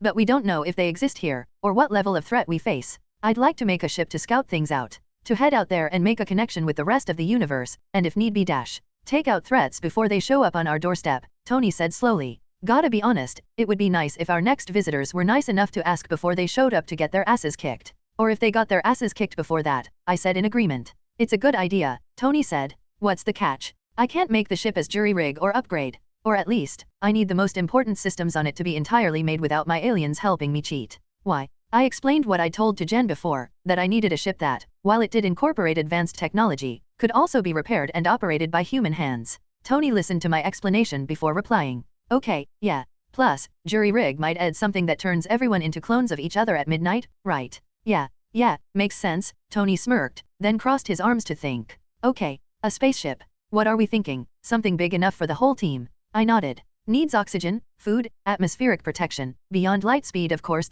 Suddenly the Omnitrix beeped, a voice coming from it. Sir. X. I blinked at the watch, raising it to my face. Thank God I'd figured out how to use the Omnitrix as a communicator a long time ago, or I might have had to use my smartphone as an actual phone. Shudder. What's up? Director Maria Hill would like me to remind you of your meeting with Prince T'Challa, he said politely. Might be best to skedaddle soon or you'll be late. Again, why is he Southern? Tony asked. Because he decided to be, I guess. I shrugged. Honestly, I don't question good things, man. Should be British, Tony mumbled to himself. Okay, I'll get this written up. As long as we find a good balance, I think this can work. Go meet your Prince Charming. Why do you have to make it weird? I said with a cringe. Hey, you're moving up in the world, man. Lots of people want to date a prince, he snarked. While you're at it, can you ask him if I can meet his sister? I think Pepper would be mad if I did. Plus, she's underage, I said with real confusion. He went green. Oh come on. That's not what I meant, she's a scientist. Well, chose the order of your sentences better. When I walked into the conference room set aside for our meeting, T'Challa was dressed in casual clothes, a black sweater and blue jeans, and was frowning severely at a tablet in his hands. He looked up and gave me a smile when I entered, though it didn't seem to reach his eyes. Hey, T'Challa, I said, not geeking out at the sight of the Black Panther in front of me at all. I seriously needed to get used to meeting superheroes. How's it been? A mixture of good and bad, to be honest, my friend. He gestured to the seat next to him, which I took. Once we were both sat comfortably, he spoke. Chloe has escaped. God damn it, I nearly snarled. What happened? We don't know. T'Challa was a lot better at snarling than I was. He was to do menial labor up until the date of execution, to prevent him from being comfortable during his stay. He somehow managed to get help from the outside, and 2 of our guards are now dead. When he got to the guards, his voice became pained. He tried to keep his stoicism, but it was clear those deaths hurt. Forensics, cameras, what did you get? I asked, narrowing my eyes. Cameras and other security measures were shut off. We were somehow hacked, which means dash. Crazy as fuck advanced tech, I finished. Not how I would have put it, but yes, T'Challa said wryly. Once the cameras were down, a wall was broken through. A wall. Whoever helped Chloe escape had tunneled into the prison. What the hell? I asked, shocked. Indeed. The only thing we found of those who aided him was some synthetic materials we couldn't recognize that self-destruct. So they found Chloe, knew where he was in Wakanda despite all your security. I tunneled/I to one of the most secure prison on the planet that isn't straight magical. Did all of that without firewalls, seismographs, or just, anything/I stopping them? I asked, aghast. What about the Panther's trail? In response, he took it out and rested it on the table. The device I'd made specifically to track Chloe was dark. I tapped at it. Yeah, nothing. Well, we're in trouble, I admitted. Chloe was just a weapons dealer. A good one, sure, one who had vibranium at one time. But all of this effort for him? Who could do this, circumnavigate Wakandan tech, and leave so little a trace that even alien jury-rigged technology got nothing? What did they need him for? None of Chloe's former allies have this sort of capability, T'Challa noted. No I1/I has this sort of capability except for maybe, no, if Hydra knew about Wakanda, and they could do this, Chloe wasn't going to be their target, I mused. Not when they could have snuck into the mountain itself. So this is someone we don't know, T'Challa agreed. I hope not, I crossed my arms. We've got enough enemies. I could do with more friends instead. In the meantime, I grabbed the Panther's trail, tossing it up and down in my palm. I'm going to work on fixing this thing in the meantime. If it's not broken, I can find out what is stopping it. I will/I find Chloe. I promise. Thank you, my friend, T'Challa said seriously. He leaned back in his seat. In the meantime, Wakanda and Bridge have begun negotiating, as you suggested to my father. Negotiating? I asked curiously. A formality. We gave a proposal we knew would be refused. Bridge asks for more than they actually want. He waved a hand idly. It's something we expected. In the meantime, a shipment of vibranium was prepared ahead of time, as well as some of our technology. What's Wakanda's space program like these days? I asked. T'Challa quirked his head to the side curiously. It isn't very advanced, as my people haven't been very interested in traveling beyond our borders. Still, we are well beyond current technology for most of the world. Now wasn't that interesting? Chapter 97, The Raft. Agent Phil Coulson/leader of SHIELD team. Coulson waited in the cargo bay of the bus as the plane began to land. Skye walked up to him, the young woman holding her laptop in one hand. So, what is this place? The Raft is a prison that has been developed for superhumans, Coulson said. It's not quite finished dash. Not a great call as superhuman prisons go, Skye noted. He gave her a wry smile. Well, it's complete enough to hold the prisoners it needs to. The Wendigo, Abomination, Aberration, they're all being held here. It's been in the works for a while, and Bridge was only recently given command of it. Got it. Skye looked at Coulson. So, how you doing? Conflicted, he admitted. I'm pretty sure I haven't had a year as bad as this one in a while, and it isn't halfway over just yet. Skye winced. That bad, huh? He shrugged. SHIELD collapsed, then got rebuilt. My ex found out I was alive, then dumped me. I had to kill someone I thought I could trust. On the plus side, we get better health coverage. Sky coughed, the young woman looking almost nervous. You're being real candid right now, am I? He chuckled. Yeah, I guess the death of a friend can cause that. Okay, yeah, you are being yaai weird right now, she said with a worried look. The bus landed with a shudder, the door opening. Carlson looked at her. I'm just trying to make the best of a bad situation. He exited, leaving Sky to look after him. Later, Carlson was guided by a bridge prison guard through the dark hallways of the ship. When did he do it? About 22 hours ago, yesterday, the muscular woman said. We had to wait to make sure, of course, to make sure he wasn't faking as some sort of escape attempt. But as soon as we were sure, we sent out the report. Carlson nodded slowly, keeping his thoughts hidden. Soon, they reached a pair of doors labeled morgue. Entering into them, Carlson and the guard were greeted by the sight of a woman in a lab coat waiting next to a table. The table had a body lying on top of it, covered by a blanket. The woman in the lab coat was short, overweight, and had a lollipop in her mouth. Agent Carlson, she said with a nod. Dr. Johansson. Barely, the woman said with a shrug. I mostly work on dead people, and this is the first one we've gotten. Carlson pulled the blanket off the face of the body on the table. He sucked in a breath at the sight of the man lying dead in front of him. Well, Garrett was always breaking records. John Garrett, formerly of S.H.I.E.L.D., later of Hydra, had massive bruises around his throat. Other than that, he looked almost peaceful. He was certainly determined, the doctor said. I know he's superhuman, but he must have been crazy as well. He was noted to be, well, damaged, Carlson said. You kidding? The guy had to be next level. The lollipop in her lips moved around as she spoke. He killed himself by grabbing his own neck and breaking/I it. Seriously, I've never seen anything like that. Like I said, always breaking records, Carlson joked darkly. The guard and doctor didn't seem to know how to respond to that. You said his cell was covered in some sort of writing. Carlson asked. Yeah, the doctor turned around, grabbing a folder from another table nearby and handing it to him. We didn't know what to make of it, wanted to know what you thought. I mean, we've had all our code experts working on it. He seemed to think it was important. Called it, the words of creation. Carlson stopped when he opened the folder, staring at the photo inside for a long second.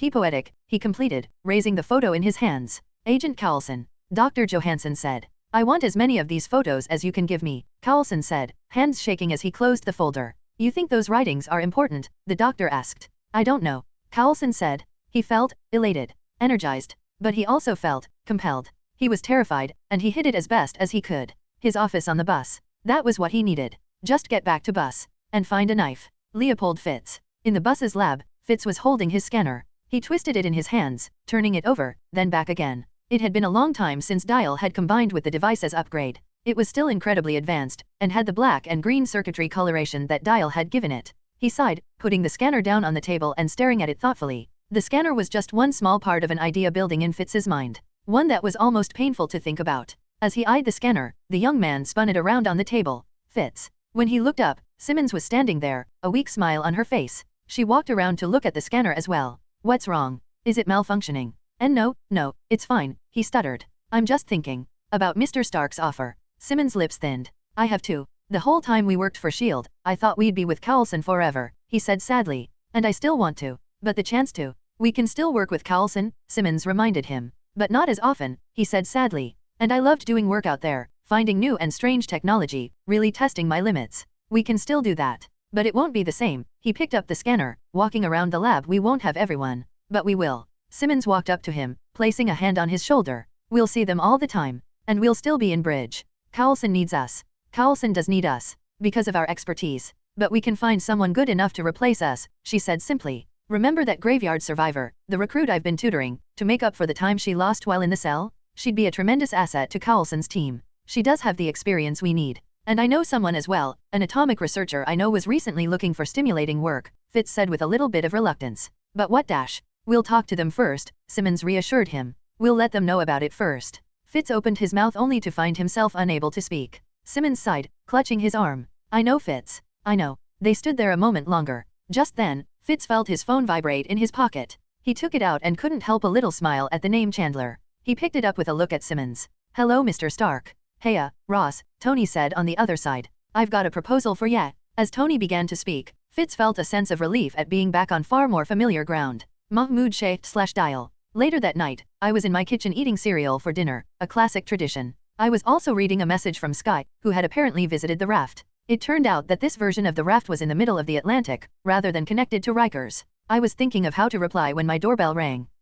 X, help a brother out. Of course, sir, X said over my apartment's speakers. As he spoke, the door opened, allowing my visitor in. I was real surprised when I realized who it was. Ruby. The 14-year-old petite super assassin looked at me, smirking slightly. She was wearing workout clothes as always. Seriously, she might as well as sleep in those clothes. You hear anything interesting when you were spying on me and Jen? I snarked. Only that you're terrible with women, she snarked back easily. Hold on, if we're going to make fun of each other, let me just. I made a big show of squatting until I was the same height as her. Okay, I can hear you. So, you were saying midget. She scowled. I could kill you. You could try. I got back to my full height. Seriously brat, what's up? Everything okay?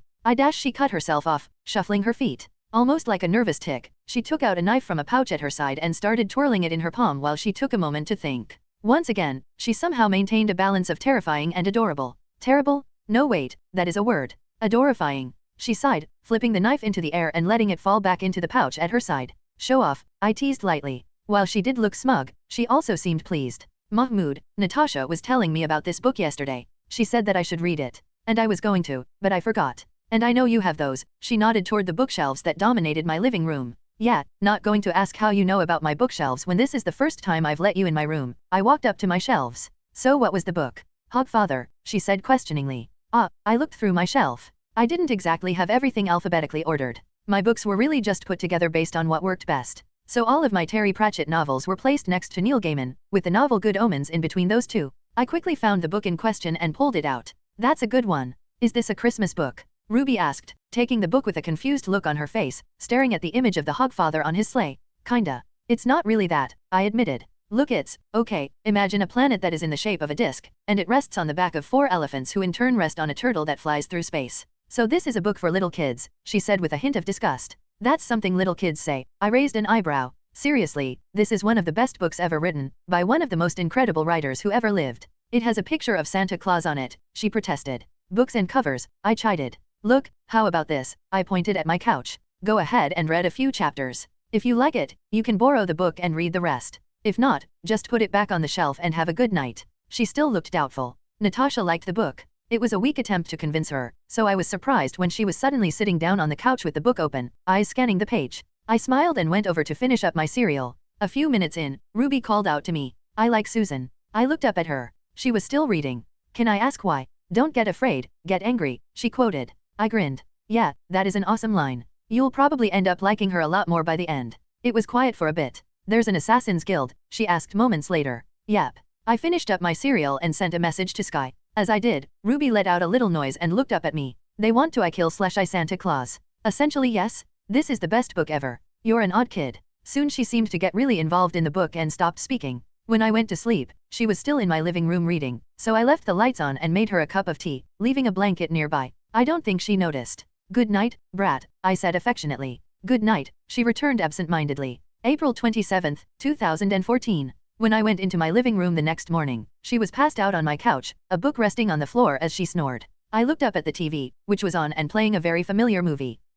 Was she up all night? Yes, sir, he said. She finished Hogfather and asked me to play the movie for her. I picked up the book on the floor. I thought, / was the title, with the image of a club about to hit a guy on the head. Teenagers, I said fondly, with their books and their skills in assassination. A common trend, X said with just a trace of sarcasm. April 29, 2014. A couple of days after Ruby stayed over, I had the guys over again. The guys being every male Avenger. I was in the kitchen eating one of those popcorn snacks with chocolate and caramel drizzle, Creel making the world's biggest sandwich behind me. Hulk, and I do mean Hulk, not Bruce, was sat next to Thor. Have at thee. Thor cried joyfully as he manipulated the video game controller in his hand. Hulk crush puny Thor. Hulk yelled back. On the screen, a loud shout was followed by a crash of thunder as Bowser was sent flying by the tiny form of Pikachu. Yes, Thor shouted, rising off the couch. No. Hulk twisted his controller in anger. A loud wrenching noise filled the air. I closed my eyes and sighed while Hulk blinked down at the controller in his hands. Hulk, sorry. It's all right, buddy. I raised the Omnitrix and started flipping through the menu. Look, I promise, the heavy-duty controller will be done soon, Tony said to me from the table we'd set up with more snacks. He was drinking with Rhodey. Yeah, I grumbled. Hey, it's better than I got when he destroyed my car, Rhodey noted. You still owe me for the time you started breaking my house, Tony replied. You started breaking your house, Rhodey scoffed, ignoring me as I turned pressed down on the Omnitrix, turning into upgrade and flowing past the two. I started no, you stole one of my suits? I defending my property. You let me steal the suit, Mr. Leave the arc reactor in the supersuit. Okay, I'm just going to stop sharing my toys from now on, Tony declared. Whoa, hold on now. Rhodey suddenly sounded worried, but I wasn't able to hear the rest of the conversation, simply flowing into Hulk's controller and beginning to fix it. Hulk, sorry. Don't worry about it, you big galoot, I told my giant friend. Thor, Creel said, walking by with his big sandwich. I'm playing the next game. Then it is a challenge you want. Thor said arrogantly. Well, you're mostly button mashing, Creel pointed out as I flowed out of Hulk's controller, leaving it repaired. Because I have no need of any other strategy. Thor declared proudly, selecting Pikachu once again. I ignored the squabbling trio in favor of heading out to my balcony in upgrade form. Clint, Sam, Steve, and Bucky were leaning against the railing, looking out on New York City below. What's up? I asked. Clint turned to look at me, then did a double take. Dude, warn us next time you sneak up on us as a giant blob monster. Nah, it keeps you on your toes, I snarked, flowing over to take a spot. What are you guys talking about? Mostly how much New York has changed, Steve said, lifting a beer to his lips. Yeah, Bucky pointed down at the city. Hell, that used to be a tiny ass park. An ass park? I asked. He gave me an annoyed look, though his eyes sparkled with amusement. Very funny, but seriously, look at it. I eyed the section of city he was pointing at, which was nothing but buildings. Gotta say, Sam said idly, this really is a pretty city. We stayed on the balcony talking for a little while before going inside again for an impromptu Super Smash Bros. Tournament. To no one's surprise, Tony ended up winning, the brilliant bastard. Then we watched the thing and Steve swore off beef. Not much else in April topped that. Chapter 98, Avengers Research and Training Facility. May 10, 2014. As I got ready for the big party that Tony had spent all this time preparing, I knew for a fact something was wrong. Nothing had happened. The Avengers hadn't been called in for another crisis and crime in the city had been at a low. Not gone, but still low enough that the one patrol I did had led to me stopping one mugging. I dropped down as Astrodactyl long enough for the screaming mugger to give up. Apparently, unlike the comic books, guys with guns give up quickly when a known Avenger drops in front of them. I shouldn't have been out and about, but all I ended up doing otherwise was hanging out with the others, and some part of me wanted. I wanted to fight, you know? There's something so enjoyable about being an Omnitrix alien, being in a normal human form and suddenly feeling so much power. I'm not even sure Bruce understood the feeling of freedom I felt when I got the chance to suddenly become super strong, or super smart, or just made of bandages even. Still, the point was that this vacation had actually become a real vacation. None of us had to worry about any fighting to do, so it was up to us to decide how to spend our time. We came up with a few things to do. After all, while we were on vacation, there were a whole lot of things we could do to pass the time. I put on a Hawkeye shirt as I thought back on everything that had happened the past bunch of days. Starting with meeting an old friend. May 3, 2014. You absolute bastard, a pair of massive arms wrapped around my waist as I was lifted up into a hug, spun around by a big laughing black man. You're a superhero. Kinda. I gasped out. Sammy. Oh, sorry kid. He dropped me gently on the ground, giving me a look up and down. Damn, what have you been eating? You've gotten buff. I was surprised to realize he was right. Being around the massive physical badasses that were Steve, Creel, and Thor meant I always had someone better to compare myself to, but looking between myself and Sammy, I'd actually gained more muscle in my arms than he had. I felt a lot of joy in that, knowing that working out with goddamn super soldiers was having a real effect. Thanks, man, I said while trying not to burst with pride. So I guess you already know the big secret. I think most of the world does, he said, looking me up and down still, looking almost dumbfounded. Kid, you were a superhero all this time. Do you know how crazy that is to hear? As crazy as hearing a woman actually wanted to marry you. I teased. He scowled and playfully swiped at my head. I let the swat land on the back of my head with a grin. Don't joke. Superhero or not, I'll still knock your block off. Nah, I'm a badass now, I snarked. Laughing a bit, I gestured behind me. Come on, Sammy. I'll show you to my room. I led him through the halls. How's everyone been, anyway? Well, he seemed a bit awkward for some reason. Union Allied kind of, laid us off. What? I said flatly. Yeah, he sighed. They fired a whole bunch of us. Honestly, you got out right on time. Man. Sammy, is there anything dash? No, he cut me off. Don't worry, we all found a way back on our feet, even sued them for some extra cash. And I don't mind not working for those jackasses anymore. He gave me a look. Granted, not all of us landed as well as you did. These are some fancy digs. Hey, help fight Hydra and you get all sorts of options, I said freely. Honestly, I spend most of my time here training and getting ready for the next bad guy to try to kill me.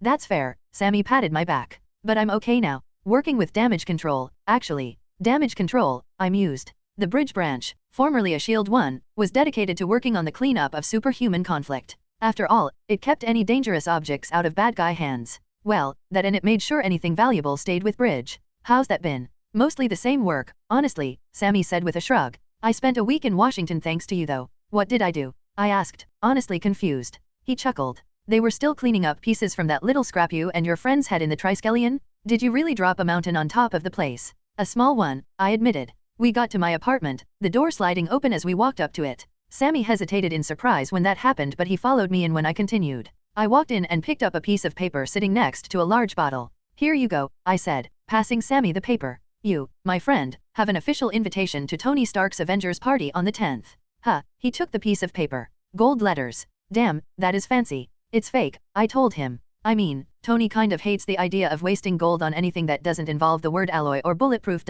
Tony, huh. Sammy folded the invitation. Yep, I took the bottle off my counter and passed it to him. And this is for Lauren. Oh yes, he took a hold of the bottle. Wait, you don't drink. How'd you know this was good scotch? I cheated with a Google search, I admitted freely. Gotta say, this is a bit much, kid. I mean, the swanky digs, the expensive alcohol, becoming a superhero. All of this is a lot at once. He gave me a weird look. I mean, have you always had superpowers, since I met you? For about a week before that, I said. Before that, I got dropped into New York kinda empty-handed. Honestly, I was homeless before the Battle of the Triskelion. That explains a lot, Sammy mumbled. Explains what? Well, you never really invited anyone over to your place, Sammy said with a shrug, moving to sit at my counter. I always thought you had a boyfriend you were ashamed to show us. If I was gay, I don't think I'd really care who knew, I said with a raised eyebrow. In a better world, I wouldn't have to care at all. You want some water, coffee, or something? I'll take the coffee if you've got it. And I wouldn't care either. Sammy watched me go to the small machine in my kitchen with a mug and pour out the coffee for him.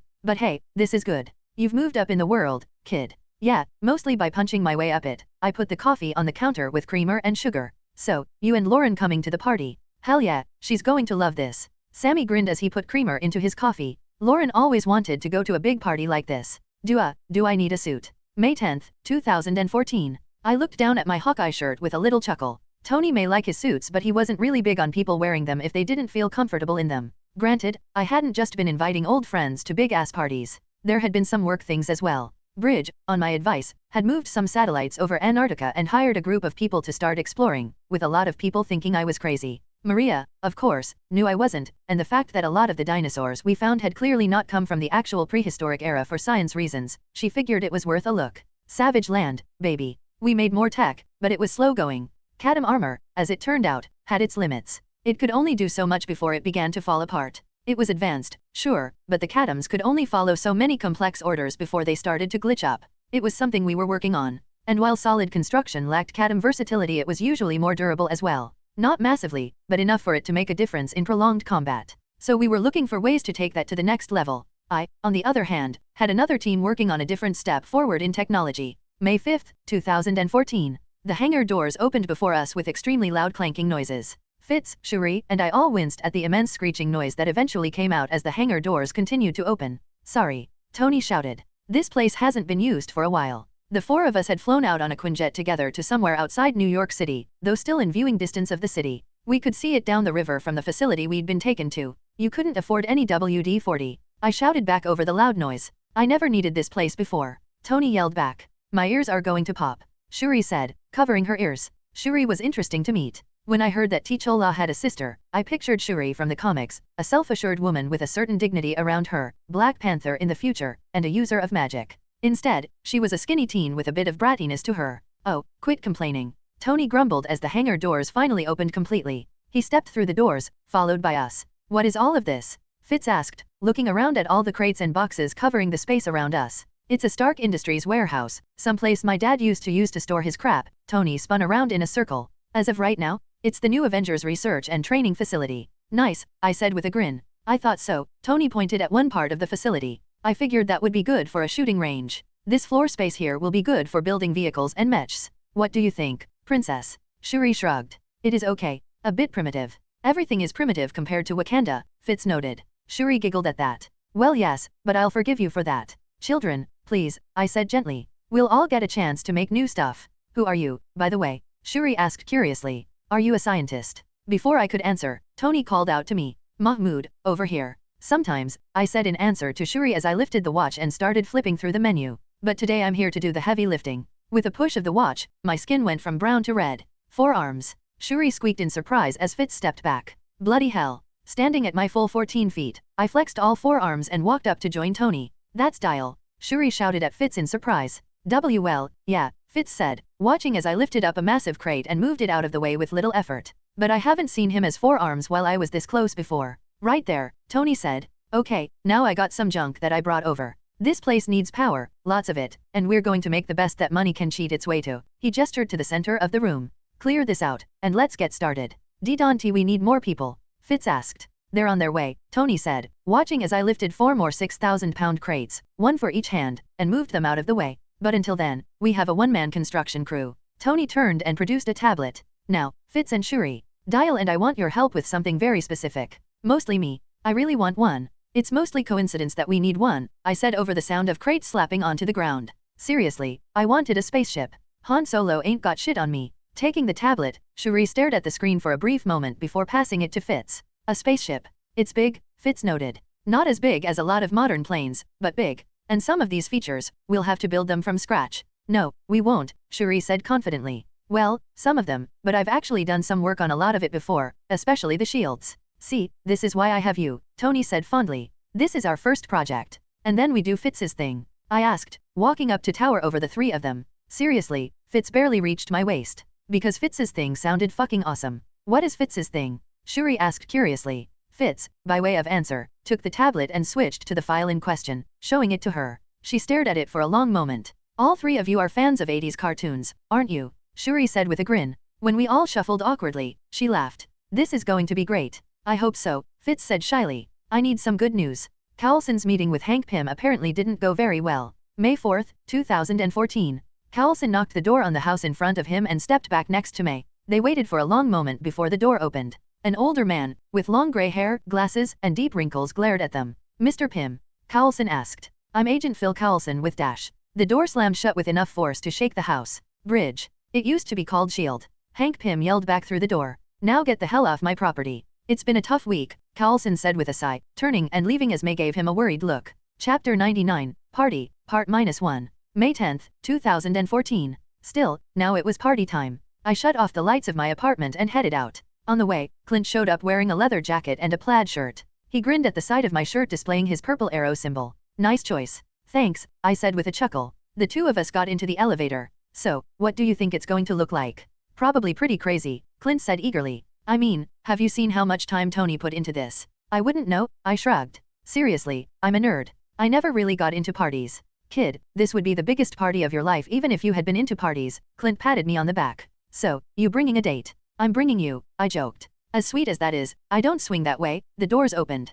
Clint and I stared out the doors. Holy shit. Whoa. In the massive section of floors that Tony had set up as recreation, was the party. There were people roaming around talking to each other. A massive screen took up the middle of the floor, with a group of people gathered around it while a light shone on the white space. The heavenly smell of food came from an upper level set up in buffet style. Italian, Chinese, American, those crazy-ass fusion foods that were becoming a thing. The bar was chock full of alcohol, but there was also a section that was full of ice cream where some guy was making a milkshake for. Was that Beyonce? There was a lot going on really. People were hanging out in the pool outside. Wait, did Tony have a pool installed, or had I just missed it? Music was pumping from. Was that a small stage? Damn, Tony had gone all out.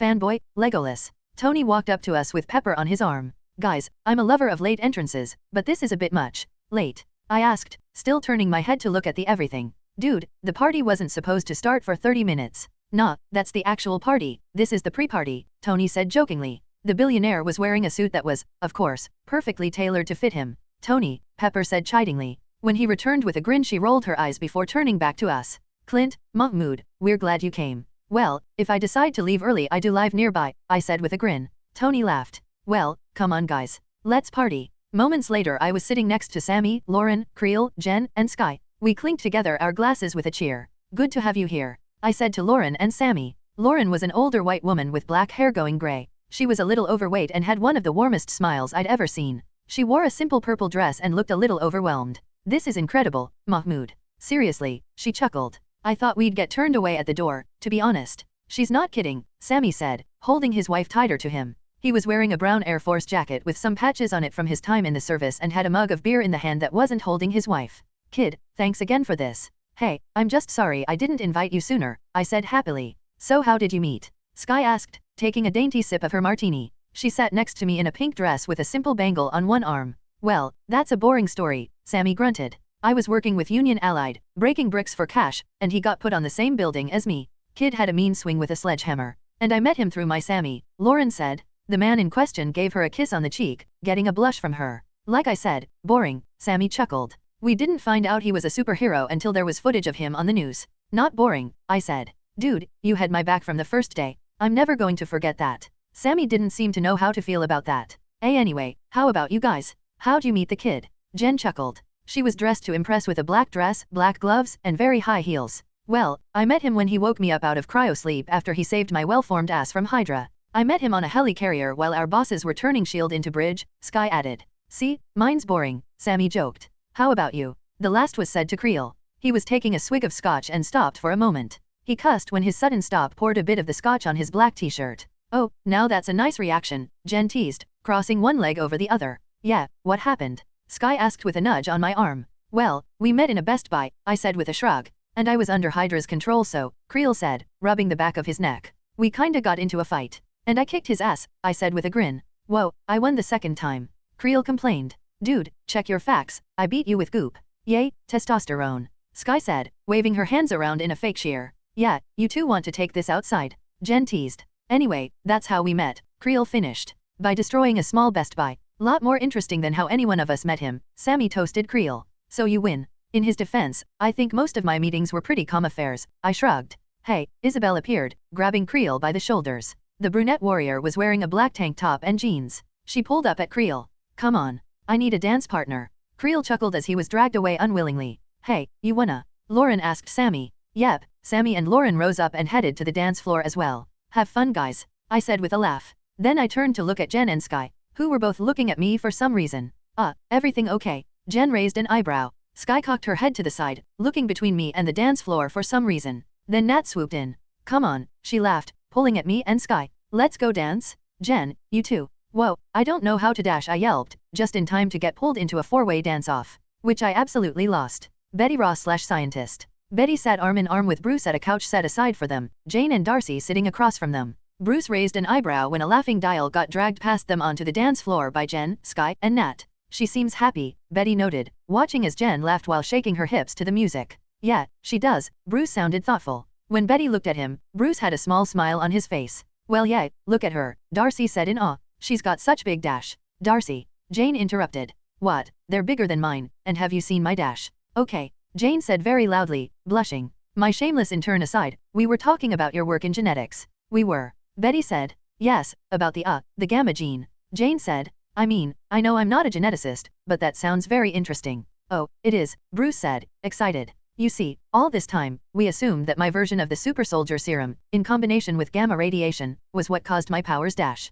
But we didn't take into account Bruce himself. Betty cut him off excitedly. You see, Bruce, Jen, and maybe more people have a gene that reacts to gamma radiation by integrating it into his DNA. Is that why she's all that? Darcy waved at Jen, then made an hourglass shape with her hands. 'Cause I could use that. It's probably not that common, Jane said thoughtfully. Otherwise there would be a lot of people who had the gene, or some variant of it. Betty sneezed, despite no irritation coming to her nose. Anyway, I've decided to join the team studying the gene. Which we'll both head, Bruce said proudly. Then he blushed. Well, Betty will head it. I kind of have to play catch up on the research. Still, she held Bruce's hand, relishing in having its warmth against her skin again. This is going to be exciting. If we can find out more about the gene, maybe, we'll have to be careful. But we can do a lot of good in medicine with this. Man, you guys are doing a lot of different stuff around here, Darcy mused. She bumped Jane's arm. Hey, you should take Tony's offer. Maybe he'll let you join this gene thingy. Jane eyed Darcy skeptically. You realize I'm an astrophysicist? Right. Darcy frowned.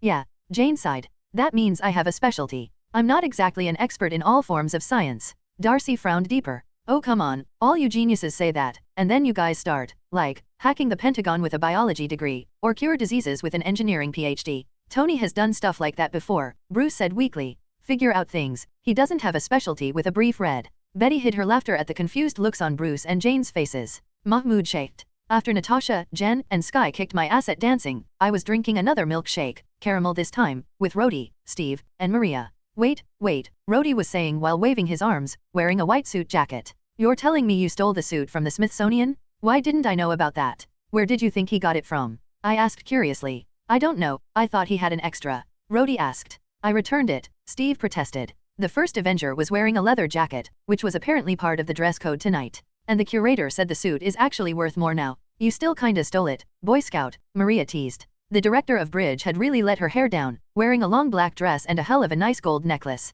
It was mine in the first place, Steve grumbled while taking a drink. Wait, you can't get drunk, right? I asked Steve. So why? Oh, this is one of those sweet ones, Steve said, gesturing at his peach-colored drink. I like the taste.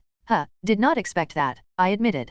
Guess it made sense that if alcohol didn't affect you, you'd go for the delicious ones. Though that could have been my lack of experience talking. Hey, Sam came up to us in another leather jacket, seriously, and grinned at us. Gotta say, Tony really knows how to throw a party. Hell yeah he does, I agreed with another sip at my drink. Sam smiled, but clearly had something else on his mind. He looked over at Maria, holding his hand out to her. Hey, wanna dance? Maria smiled, handing Steve her drink as he stared between Sam and her with surprise. Absolutely. The pair walked away arm in arm while Rhodey, Steve, and I watched in surprise.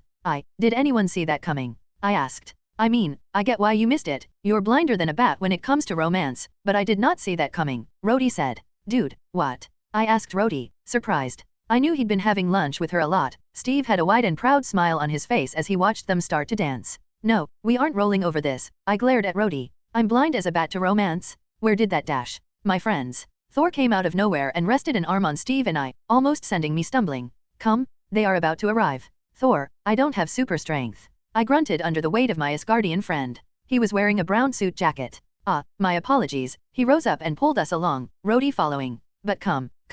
He pulled us through the crowd of people, ignoring the celebrities and political leaders trying to grab his attention. Soon we were outside. Thor pulled us over to a section outside where if the stories he'd told us were true, he'd once done battle with Loki. Also, it was where Jane and Darcy were waiting. Hey guys, Darcy said, eyeing Steve while wearing a black dress. Oh wow. Hello, Steve said kindly. Hello, she said with a grin. Thor, why are we here? Jane, who was dressed in a blue dress with a strange piece of armor, seemed as confused as we were. With the days of preparation, I was able to get in contact with them and let them know to come. Thor said cheerily. They will arrive so dash. A massive burst of light came down from the sky and slammed into the ground in front of us with immense force. I yelped, reaching for the Omnitrix, only for Thor to stop me with a grin. They are here. The rainbow of colors stopped. And we all stared at the four people who appeared. My friends. Thor stepped forward with his arms wide. It is so good to see you all. As we watched him clasp hands with a massive guy with a giant beard, I shared a look with Steve. Apparently, Thor had invited Asgardians. And once again, some of them were played by celebrities I recognized.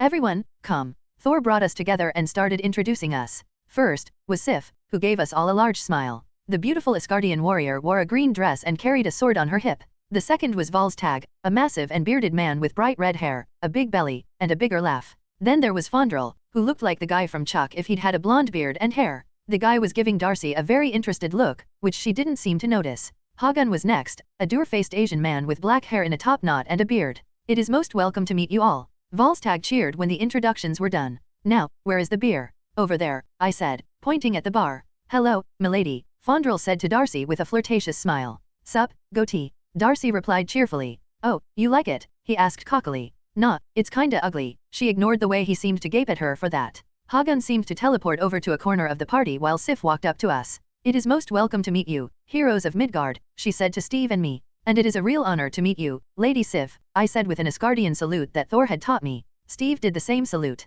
Thor has told us a lot about your battles. As he has yours, Lord Rogers, Lord Shaft, Sif said, returning the salutes with a benevolent smile. Come, friends, Thor laughed. He was generally a happy guy, but I could somehow tell he was even more excited than usual. No, the Alfather actually insisted we be allowed to come, Sif explained later as Steve and I grabbed some food with her. I believed he would have yet another mission to send us on. She almost seemed annoyed at that. But he seemed happy to let us go. You've been on a lot of missions, lately, Steve asked, piling a small mountain of meat on his plate. Apparently, his decision to swear off meat after watching the thing had ended real fast. Indeed, Sif walked up to the Italian table and stared at the spaghetti. Midgard's cuisine seems to have changed in many ways. I remember it being simpler. Be a bit boring if we didn't change it up, I pointed out to the closest thing to Wonder Woman I'd met since Jen stepped out of a cryotube. I recommend the pizza, I pointed to the culprit in question. It probably doesn't compare to that, boar, that you guys eat dash. Sarimnir, Sif asked. But it's great. I will take your advice, Sif took a couple of slices. As she did, I looked around at everyone else having a good time.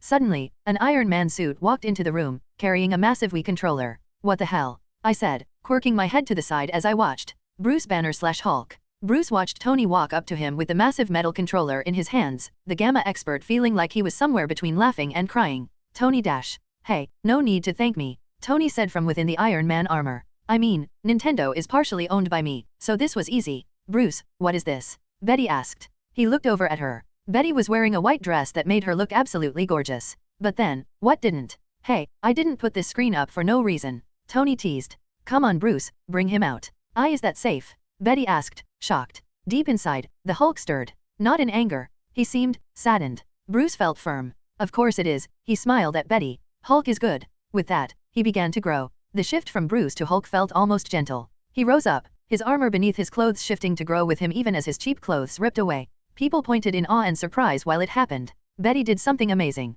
She walked forward, holding his hands as he grew. Standing at his full height, at last, he smiled down at Tony. Hulk is ready. Nice. Tony coughed into his hand. Thor. Yes. Thor joined them happily, Volstagg following with 2 mugs of beer in his hands. Volstagg my friend, you must play this game with us. Of course, my liege. Volstagg looked up at the Hulk. You're a big one. Bruce. Betty asked, worried. Hulk corrected gently, leaning down to smile as gently as he could at her. Betty, play. She was silent for a moment. Then she put a hand on his cheek. Oh okay. Hulk and Bruce wanted to kiss her. She beat them with a little peck to his much larger lips. Hulk blushed bright green. How come you don't act like that around me anymore? Tony asked in the background as Pepper joined them. Maybe if you beat me in a game, I will, Pepper joked. Finally this game has value, Tony replied, handing the massive controller to Hulk, who sat in the heavy-duty chair made for his enormous bulk, ignoring the people taking pictures of him. All right folks, let's do this. I call Samus. Pikachu. Thor cheered. Bowser. Hulk added, giving Betty a smile. She seemed hesitant to smile back for a moment, but it reached her eyes when it did.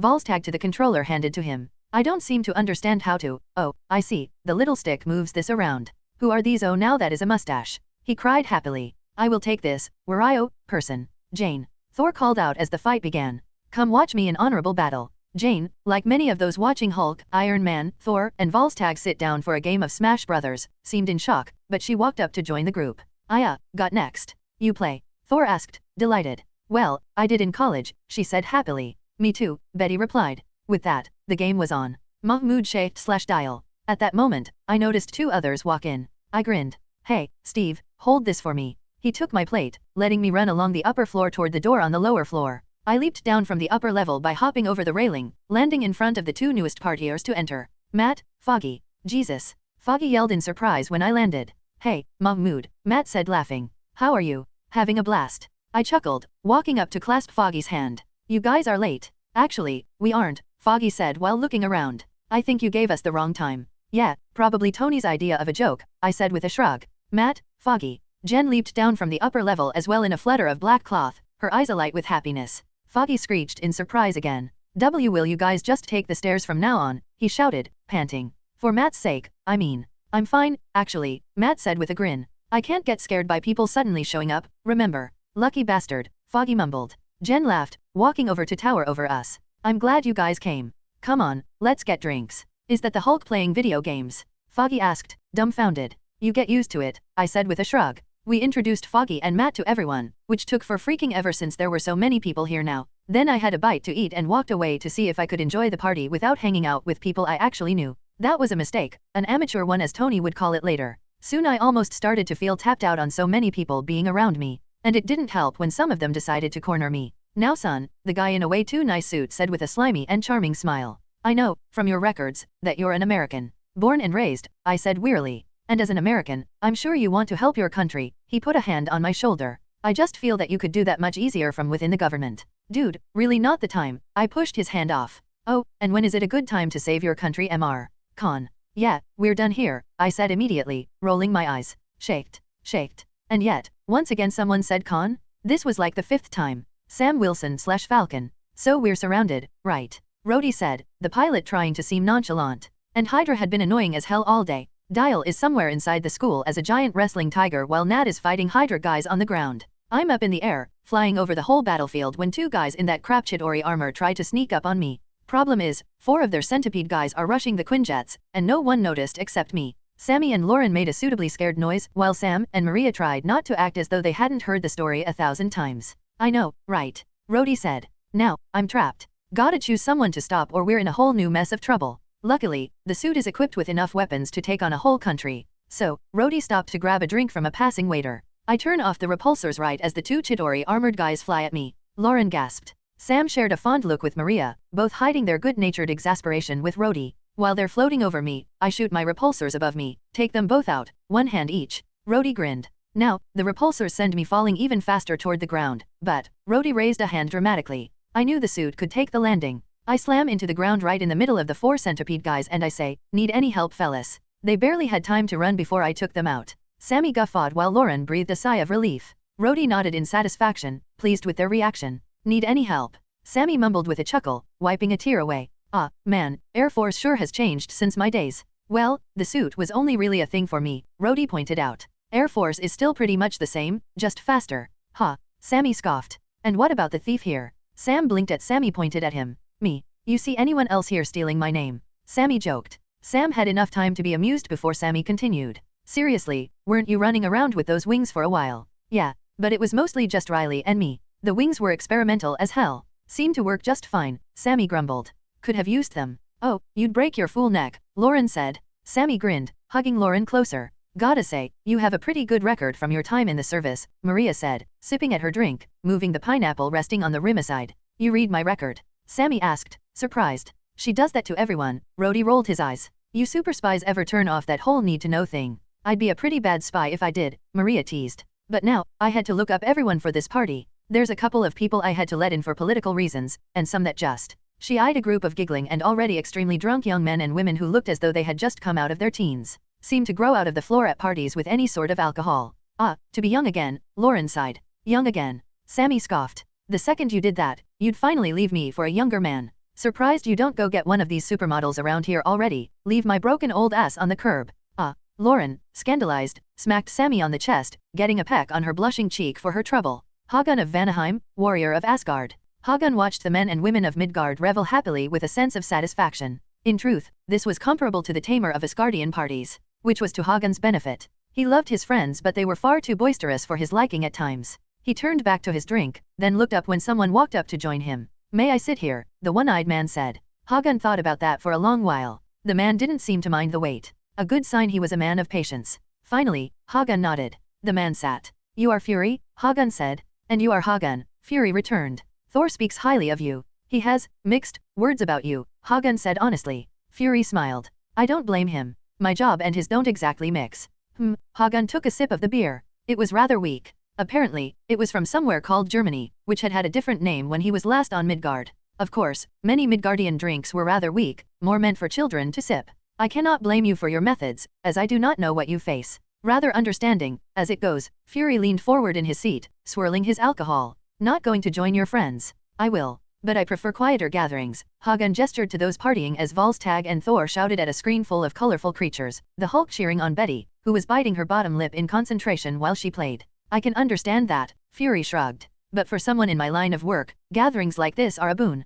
Hagun gave Fury a neutral look. In response, Fury pointed at a Midgardian in a suit. You see him? He's gone to Steve and Mahmoud, spoken to them for a brief amount of time, then walked away. He's now going to Rhodey. As the pair watched, the man, who rather reminded Hagun of a very slimy Loki, walked up to this, Rhodey apparently, with a smile. He spoke for a moment to Rhodey as Fury and Hagun watched. Rhodey seemed accommodating at first. Then he frowned. The slimy man seemed displeased with Rhodey's response and said something else. Rhodey, in response, turned and walked away. And if I know Rhodey, Fury said, he's going to go to Stark, who will have the man removed. As they watched, Rhodey did indeed walk up to Tony Stark, who was dancing with a red-haired woman. After a brief conversation, Tony scowled, and the red-headed woman seemed displeased as well. Moments after that, several guards were escorting the man out. Who was he? Hagun asked. A politician on the up and up who was invited on someone else's goodwill, Fury explained, turning back to Hagun. Or so I thought. His aggressive attempt at recruitment makes me think there is more to this. Hagun eyed Fury. So you sat here to have a good view without being noticed yourself.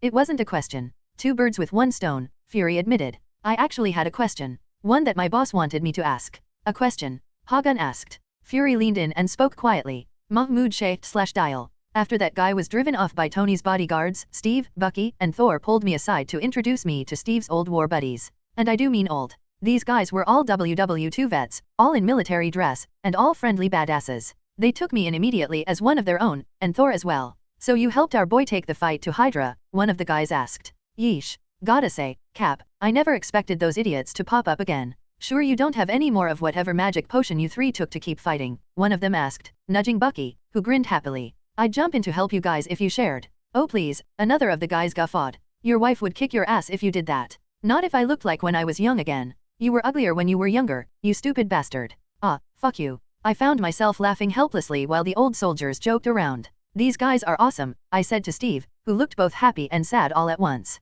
Yeah, he sighed. There were a lot more of us. And a few guys I wish I could have met. When I gave him a confused look, he explained further. It was a big war. And there were a lot of heroes on the front. Many are men and women I'd have wanted to meet. Anyone in particular? Thor asked. Steve blinked, suddenly noticing that we all had our eyes on him, old and new alike. Sam, Rhodey, and Sammy came over right then. Sammy had apparently hit it off with his fellow Air Force recruits, getting a kick out of a young man named Sam becoming a superhero after being in the Air Force. They joined us quietly, however, looking over at Steve. There's a lot of us who really deserve to stand here, Steve said slowly. Men and women who fought alongside us. In the millennia before, Thor lowered his head. The war I fought, Bucky nodded, while the old-timers murmured. And the wars of today, Sam, Sammy, Rhodey, and I straightened. The list of names is long, with men like Audie Murphy, Desmond Doss, and Dum Dum Dugan, women like Nancy Wake, Aleda Lutz, Madeline Joyce. An innumerable list of names in a fight for all that we get to enjoy today. Steve gestured around himself. I can never thank them, or you, enough. But I will always try.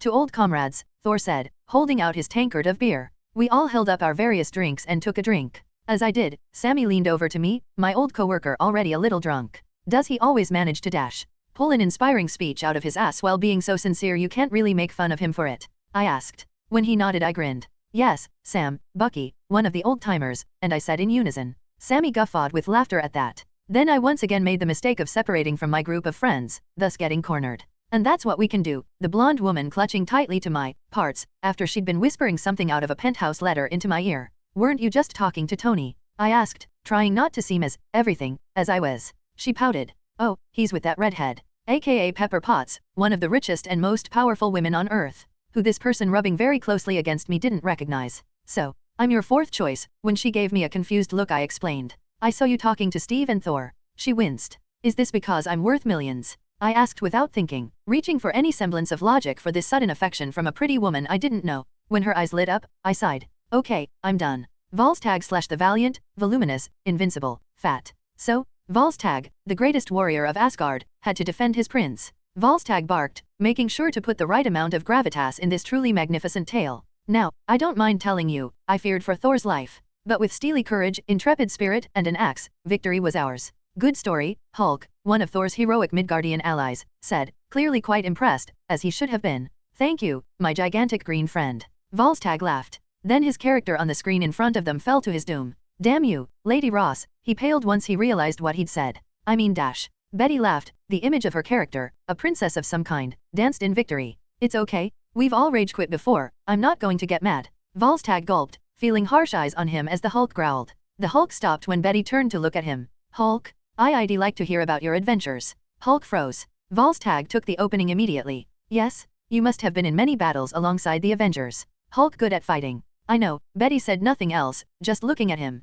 Hulk, fight Hydra. Hulk looked as though he was trying to find the words. Hulk fight Abarabarab, Groog. It's okay, Betty was a brave woman. She was clearly afraid, but she still reached out to put a hand on Hulk's knee. He calmed down, breathing in deep and harsh gulps of air. Take it slow, Bruce. For a moment, Volstagg was sure she'd made a mistake. Hulk's soft look at her became pure rage. Betty flinched. Then Hulk hesitated, calmed down, and gently moved his hand to clutch hers. He shook his head and huffed. Hulk fought Hydra, fought Blinsky and Girl Blinsky, got stabbed. Volstagg laughed while Betty looked horrified. Ah, truly the sign of a great battle. It hurt. As well it should. Ha ha ha. Mahmoud Shaft / Dial. Dude. I whispered to Creel, rushing over to him as he danced with Isabel. They both turned to look at me. Are you also getting weird people coming up to you out of nowhere? Creel grinned. You too. When I looked at Isabel she shrugged. Hey, we're celebrities now. People are going to want something from all of us. Well it's freaking me out, I admitted freely. Hey, don't worry about it, Isabel chuckled. Carl, you mind if I go hang with Bobby? She nodded towards her tall blonde friend,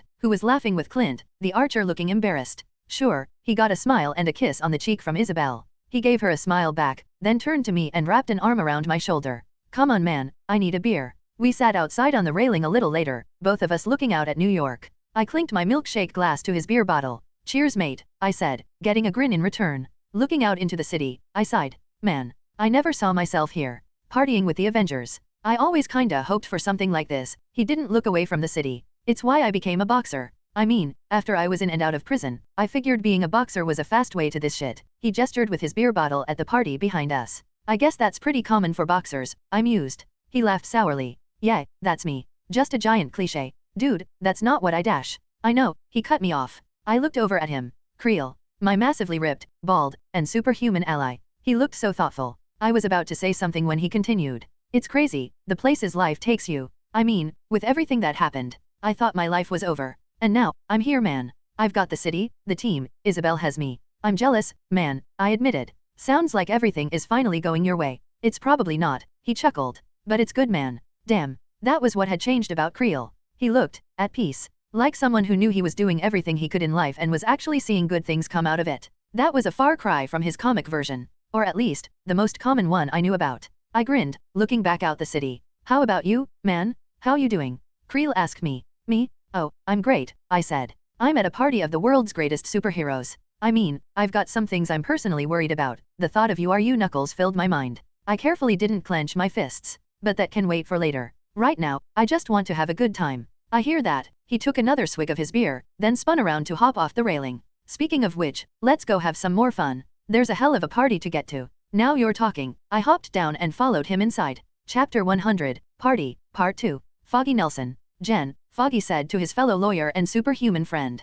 He tried his best not to enjoy what the very sheer black gown she was wearing did for her figure. Did the god of thunder invite his fellow gods? Jen looked at Foggy, then at the two men he was staring at. Who? Fondrel and Volstagg. Which is which?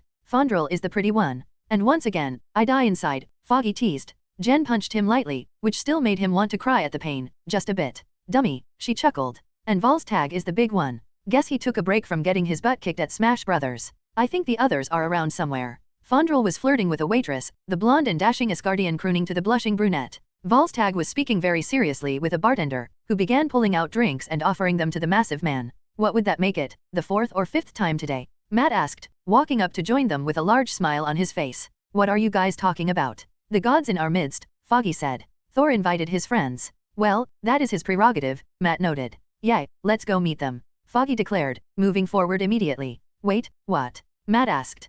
Come on. Jen pulled at Matt's arm, dragging him along. Guys, I'm not sure if we should, Matt said wearily.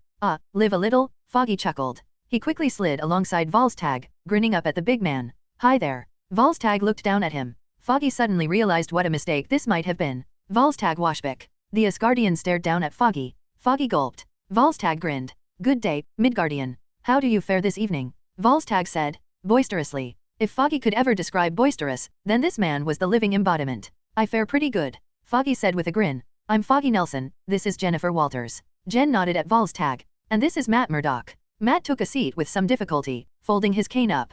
We're attorneys at law, and dash. You are a servant of the devil, Volstagg asked, shocked. Foggy didn't even have time to be finished getting surprised as hell. Thor told me of the evils your kind, the attorneys of Midgard, have caused. Well, more like the best friend of the devil, Matt joked. I am not a servant of the devil, Foggy said very carefully, eyeing the suspicious superhuman. We help people fight other attorneys if anything. Volstagg didn't look convinced. He also looked very, very big. And, Foggy pulled at Jen's arm, moving the amused green woman in front of him. While my super-strong friend protects me, I'd like to explain why. Super-strong and beautiful, Fondrel appeared out of nowhere, smiling confidently. Milady, that dress is truly beautiful. It highlights your assets so well. He made no attempt at hiding where his eyes went. Dude, Foggy said, sickened. Jen rolled her eyes and placed a hand on Fondrel's face, pushing him back. Back up Robin Hood. Fondrel grinned, not the least dismayed. Please, do not judge my weedy friend overly harshly, Volstagg said, clapping his friend on the back with a loud boom of sound. He does not have the gift of a strong and loving wife.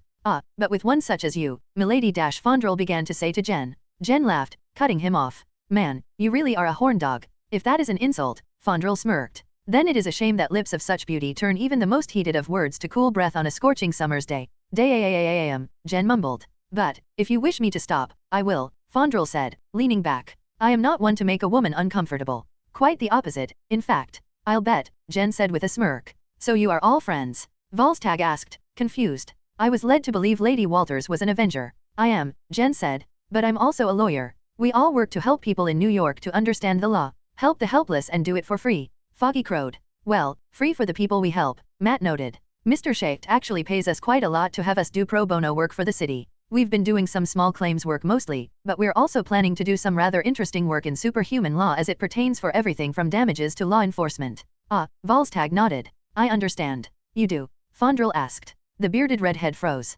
Well, no. But I get the gist. Foggy grinned. Huh. Volstagg was his kind of guy. So, what are you drinking? Foggy asked. Bah. Volstagg stared at his mug of beer. Water, apparently. Midgardian beverages are so much weaker now. Matt chuckled. Well, considering that I can smell what you're drinking from here, that's quite a statement. Well, just look at it. Volstagg held the drink out to Matt. Foggy and Jen winced. Matt just had the look of someone who was both amused and bit sad all at once. Sorry, Foggy pulled the drink in Volstagg's hand down. Matt is blind, actually. Volstagg and Fondrel stared at him, horrified. Volstagg frowned. If you don't mind, how did it happen? Matt finished. Volstagg nodded. He nodded. Volstagg, Foggy explained.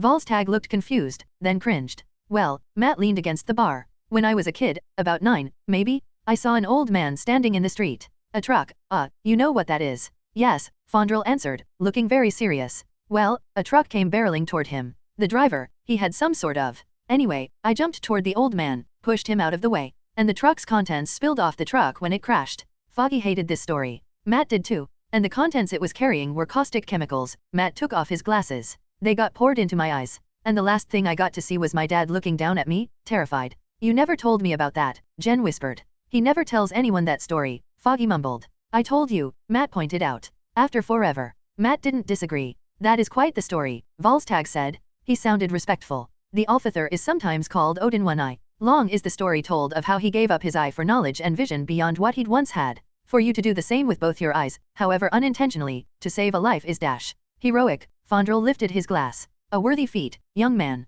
I salute you, as do I. Come, Foggy, son of Nell. Matt, son of Murdoch. Volstagg slapped the table. Barkeep, bring me .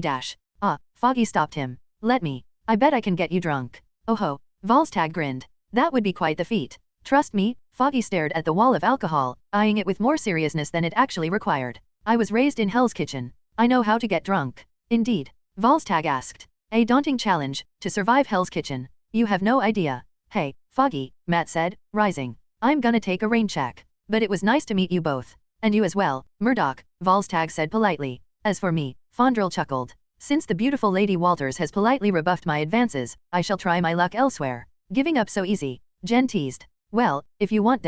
Jen laughed. I'm kidding. Go break some hearts, you gorgeous-assed man. Fondrel laughed, walking away. In the meantime, am going to drag my cousin to the dance floor. Later fellas. Jen walked away and soon had the massive form of her cousin dancing with her and Betty Ross, the three laughing. With the booming laughter of the Hulk joining in with the rock band on stage, Foggy had a drink with Volstagg, a big grin on his face. Steve Rogers / Captain America. Steve watched the stage from a couch as he listened to the music, nodding his head up and down all the while, his arms stretched out as he relaxed. Something about the song, the lyrics, really resonated with him. Sif, who had chosen him to hang out with, seemed just as enamored by the song. The singer on stage was a young woman with red hair and clothes far more in line with what Steve was used to, with those playing the instruments behind her wearing similarly dated clothing. He wasn't sure how he felt about that, homesick, maybe. Sif leaned over, drawing his attention. This is quite good, she whispered to him. Is such music common in Midgard? It was in my time, Steve explained. Your time? Sif seemed confused before realization dawned. Oh yes, Thor has told me of your struggles, he winced. She had the grace to look apologetic. My apologies. I cannot say that I understand, entirely. To my people, the time you spent frozen is but a blink of an eye, but for you, it was a lifetime, Steve said. You do not need them, I think. You do not seem a man in need of pity, Sif said. But you do have my sympathies, Captain Rogers. Steve eyed her. She simply looked back at him earnestly. He was about to speak when someone joined them. Enjoying yourself. When Steve looked up, Cowlson stood there in his usual professional suit. Phil. Steve grinned. Son of Cowl. Sif added. Steve and Sif looked at each other, surprised. You know Phil / son of Cowl, they asked each other. Cowlson chuckled a little self-consciously. He gestured to the seat next to Steve questioningly. Steve moved aside, giving him room. I met Steve when he first became an Avenger, remember, he said to Sif. When she let out a little noise of recognition, Cowlson turned to Steve. As for Sif, I helped her stop a roguish guardian, a woman by the name of Lorelei who was mind-controlling men on Earth. Right. Steve had forgotten. And I once again thank you for your aid in that endeavor. Sif bowed slightly, getting a bow in return. So, how you liking the band? Cowlson asked the pair. I like them, Steve replied. I mean, they're making me feel a little homesick, but the lyrics are different enough from music in my time that it doesn't hurt. Postmodern jukebox, Cowlson said. When Steve and Sif looked confused, he explained. That's the name of the group. They're a band that does more modern music in old school styles. I can send you a link to listen to them if you'd like. Sure, Steve said, pleased. I wish I could partake as well, Sif mused. Well, whenever we finally get an internet cable to stretch to Asgard, remind me to send you the link, Cowlson teased. Sif laughed. I will remember that, son of Cowl. A loud sound brought their attention up. Fondrel, Sif's blonde friend, was on the ground. Melinda May, a member of Cowlson's team that Steve recognized as a damn good fighter, stood over the surprised Fondrel with her arm outstretched. For a moment, everything got very tense. Fondrel's lips moved, though Steve couldn't hear it. Fondrel was definitely smiling though. After he spoke, May surprised everyone by smiling and laughing. She turned and walked away. Fondrel didn't seem to mind, just rising up to his feet and chuckling while rubbing his chin with a wince. Cowlson and Steve looked over at Sif, who was rubbing her forehead, eyes closed in annoyance. When she opened her eyes and saw them waiting for an explanation, she gave them the look people with embarrassing friends the world over always gave, sighing in annoyance. In the meantime, the musicians on stage switched out. Soon, a large man was joined by a small group of bagpipers and men carrying traditional-looking drums on their backs. The large man was Asian, wearing clothes of a traditional red design. He sat on a chair with a box-shaped string instrument and one of those long sticks used to play the violin. The man began to sing a haunting and booming song. Sif listened, fascinated, as the bagpipers and drummers joined in, and the man played his string instrument. His name is Batsorig Vonchig, Cowlson said simply. A Mongolian throat singer. A carrier of an ancient tradition. I really must find some way of sharing the music of my people as well, Sif said quietly. The music of Midgard is quite impressive now. Cowlson smiled as proudly as though he had made the music himself. Matt Murdock/Daredevil. Matt sighed as he finally found some room to himself. Maybe it had been a mistake to come here. He thought it would be fine. He'd been to parties after all. Lots of them, actually. They took a bit to get used to, the combination of noises, scents, and flavors all floating on the air, but no more than a crowded park. Nothing he hadn't faced before. Except, few of the parties he'd been at before had so many superhumans. Scratch that, none of the parties he'd been to had superhumans. He could feel trace amounts of radiation from Hulk and Jen, massive amounts of power from Tony Stark's chest, the odd scent carried by the Asgardians, Mahmoud's strange scent that seemed to blend all the smells of his different aliens, as well as the strange Waimjalnir and the Omnitrix seemed to affect him. Honest to God, these days Matt could sense Hulk, Jen, Thor, Tony, and Dial wherever they went. Well, it wasn't that bad actually, since he had to actually work for it most days, but it was still there. Someone walked up to him. Matt carefully didn't move, despite the person he sensed knowing about his unique abilities. Hey there, sailor, Natasha said, joining him. Hey, Matt returned, turning to face his ear toward her. Hell of a party. Well, it's weird, that's for sure, Natasha said, the sound of her face muscles indicating an upturning of her lips. Despite his powers, Natasha was always so quiet that she somehow required his full focus to track with his senses. Even Elektra hadn't been so elusive. I imagine so, Matt replied. The party being weird, I mean. Natasha chuckled. Why so awkward, Mr. Murdoch? I thought you had some experience with women. A little, Matt admitted, knowing full well Foggy would have laughed his ass off. But I find myself a bit overwhelmed.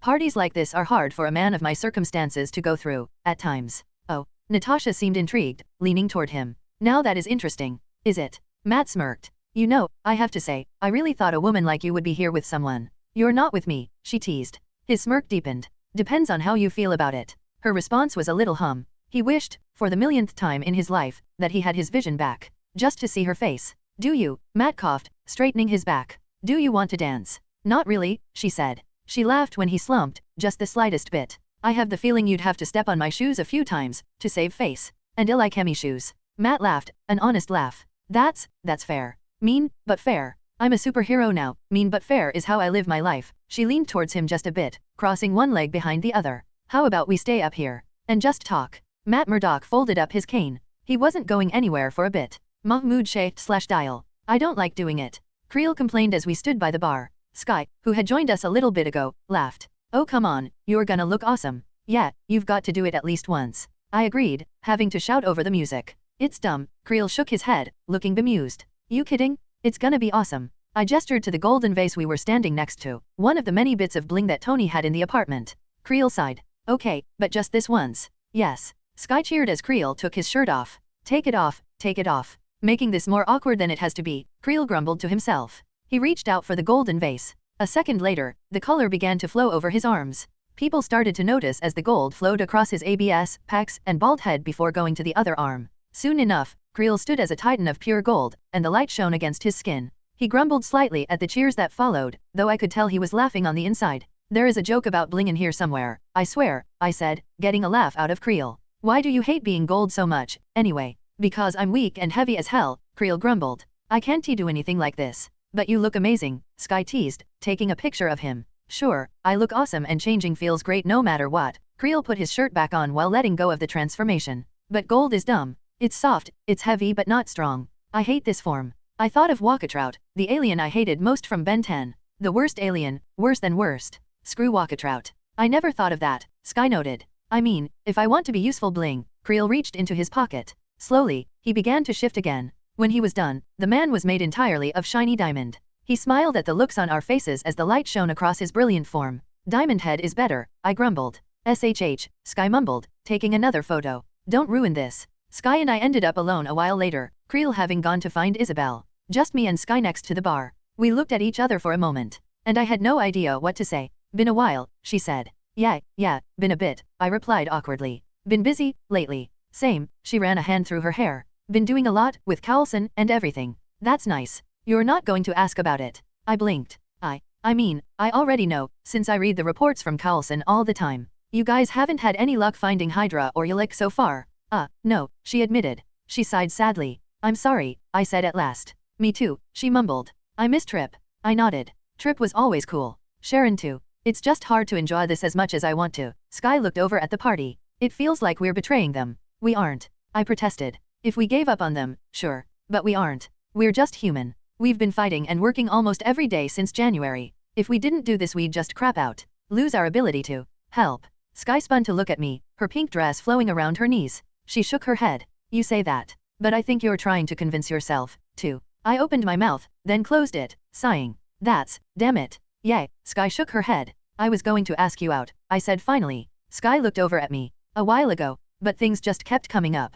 She smiled sadly. You should have. I might have said yes. You want to go out with me? I asked. I mean, I can probably take you anywhere in the world. We could have dinner in China, then fly out to an island in the Pacific. I've got pull around here. Sky smiled weakly, which wasn't a good sign. She seemed to think about it for a while. Then Sky shook her head.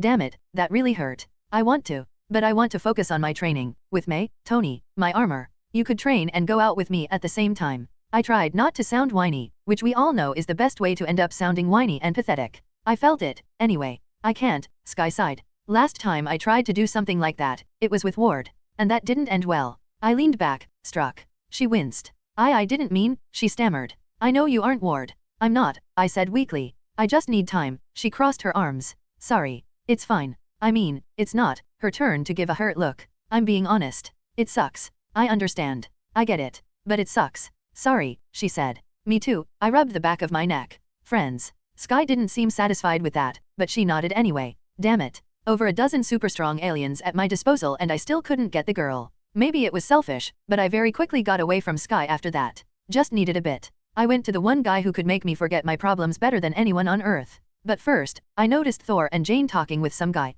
Thor Odinson/God of Thunder. Thor and Jane went up to the buffet tables together. He looked down at Jane as she put some fried shrimp on her plate. Are you having a good time? Yeah, Jane smiled up at him. Everyone has been so great, and Bruce and Betty have been so helpful for my research. Have you spoken with Stark? Thor eyed the Oriental table, which was really tables that were dedicated to various cultural foods of Asia. Yeah, Jane shrugged. He offered me a job, again. I might take it, what do you think? I do not know. Thor walked up to the man who was apparently taking care of the tables. He thought for a long moment. I respect Stark. You hesitated there. He is a great warrior and inventor, and has much regard for those of intelligence, he continued. But you know best. If you believe it will help in your research, and I do believe it will, then I will respect your decision. The man in charge of the tables turned as Thor waved to him politely. Excuse me, sir, do you have some more of this, Muyasha pork? I quite liked it. I can tell, young man, the man said, turning around. Thor immediately thought of the elders on Vanaheim, Hagun's people. He had a long white wispy beard, the only amount of hair he had as his head was cleanly shaven. He wore an apron over a very nice suit of a dark green color with an interesting pattern. He smiled at the massive pile of food on Thor's plate. I do believe you and your friends have come close to cleaning me out. Thor blushed while Jane chuckled. My apologies, good Sir Dash. No need, the man chuckled. It is good to see you young people enjoying my food. The same to you, young lady. Thor smiled. I do not mean to cause any shame, good sir, but as an Asgardian, I may well be thousands of years older than you. The man smiled. For just a moment, Thor was reminded of his father. My mistake. Hey, Thor, Jane. Thor turned to look at the speaker and smiled at the sight of young Mahmoud. The shape-shifting human looked as though he had encountered some hardship, but he still managed to walk up to them with a nod. What's up? Just grabbing some food and talking to. Jane blinked, surprised. I'm so sorry, I forget to get your name. Thor felt a deep sense of shame. Good sir, I am so sorry, I dash. No need, young man, no need, the man waved off Thor's concerns. It was my shame, for not introducing myself. My name is Mr. Fum, owner of the restaurant, Gulong. Mahmoud's smile fell away, and he immediately turned and started walking away. Mahmoud? Thor asked, surprised by the sudden rudeness of his usually polite young friend. This party has been fun as hell, depressing, and weird as hell all at once, Mahmoud mumbled to himself, simply leaving down the stairs as Mr. Fum, Thor, and Jane watched in confusion.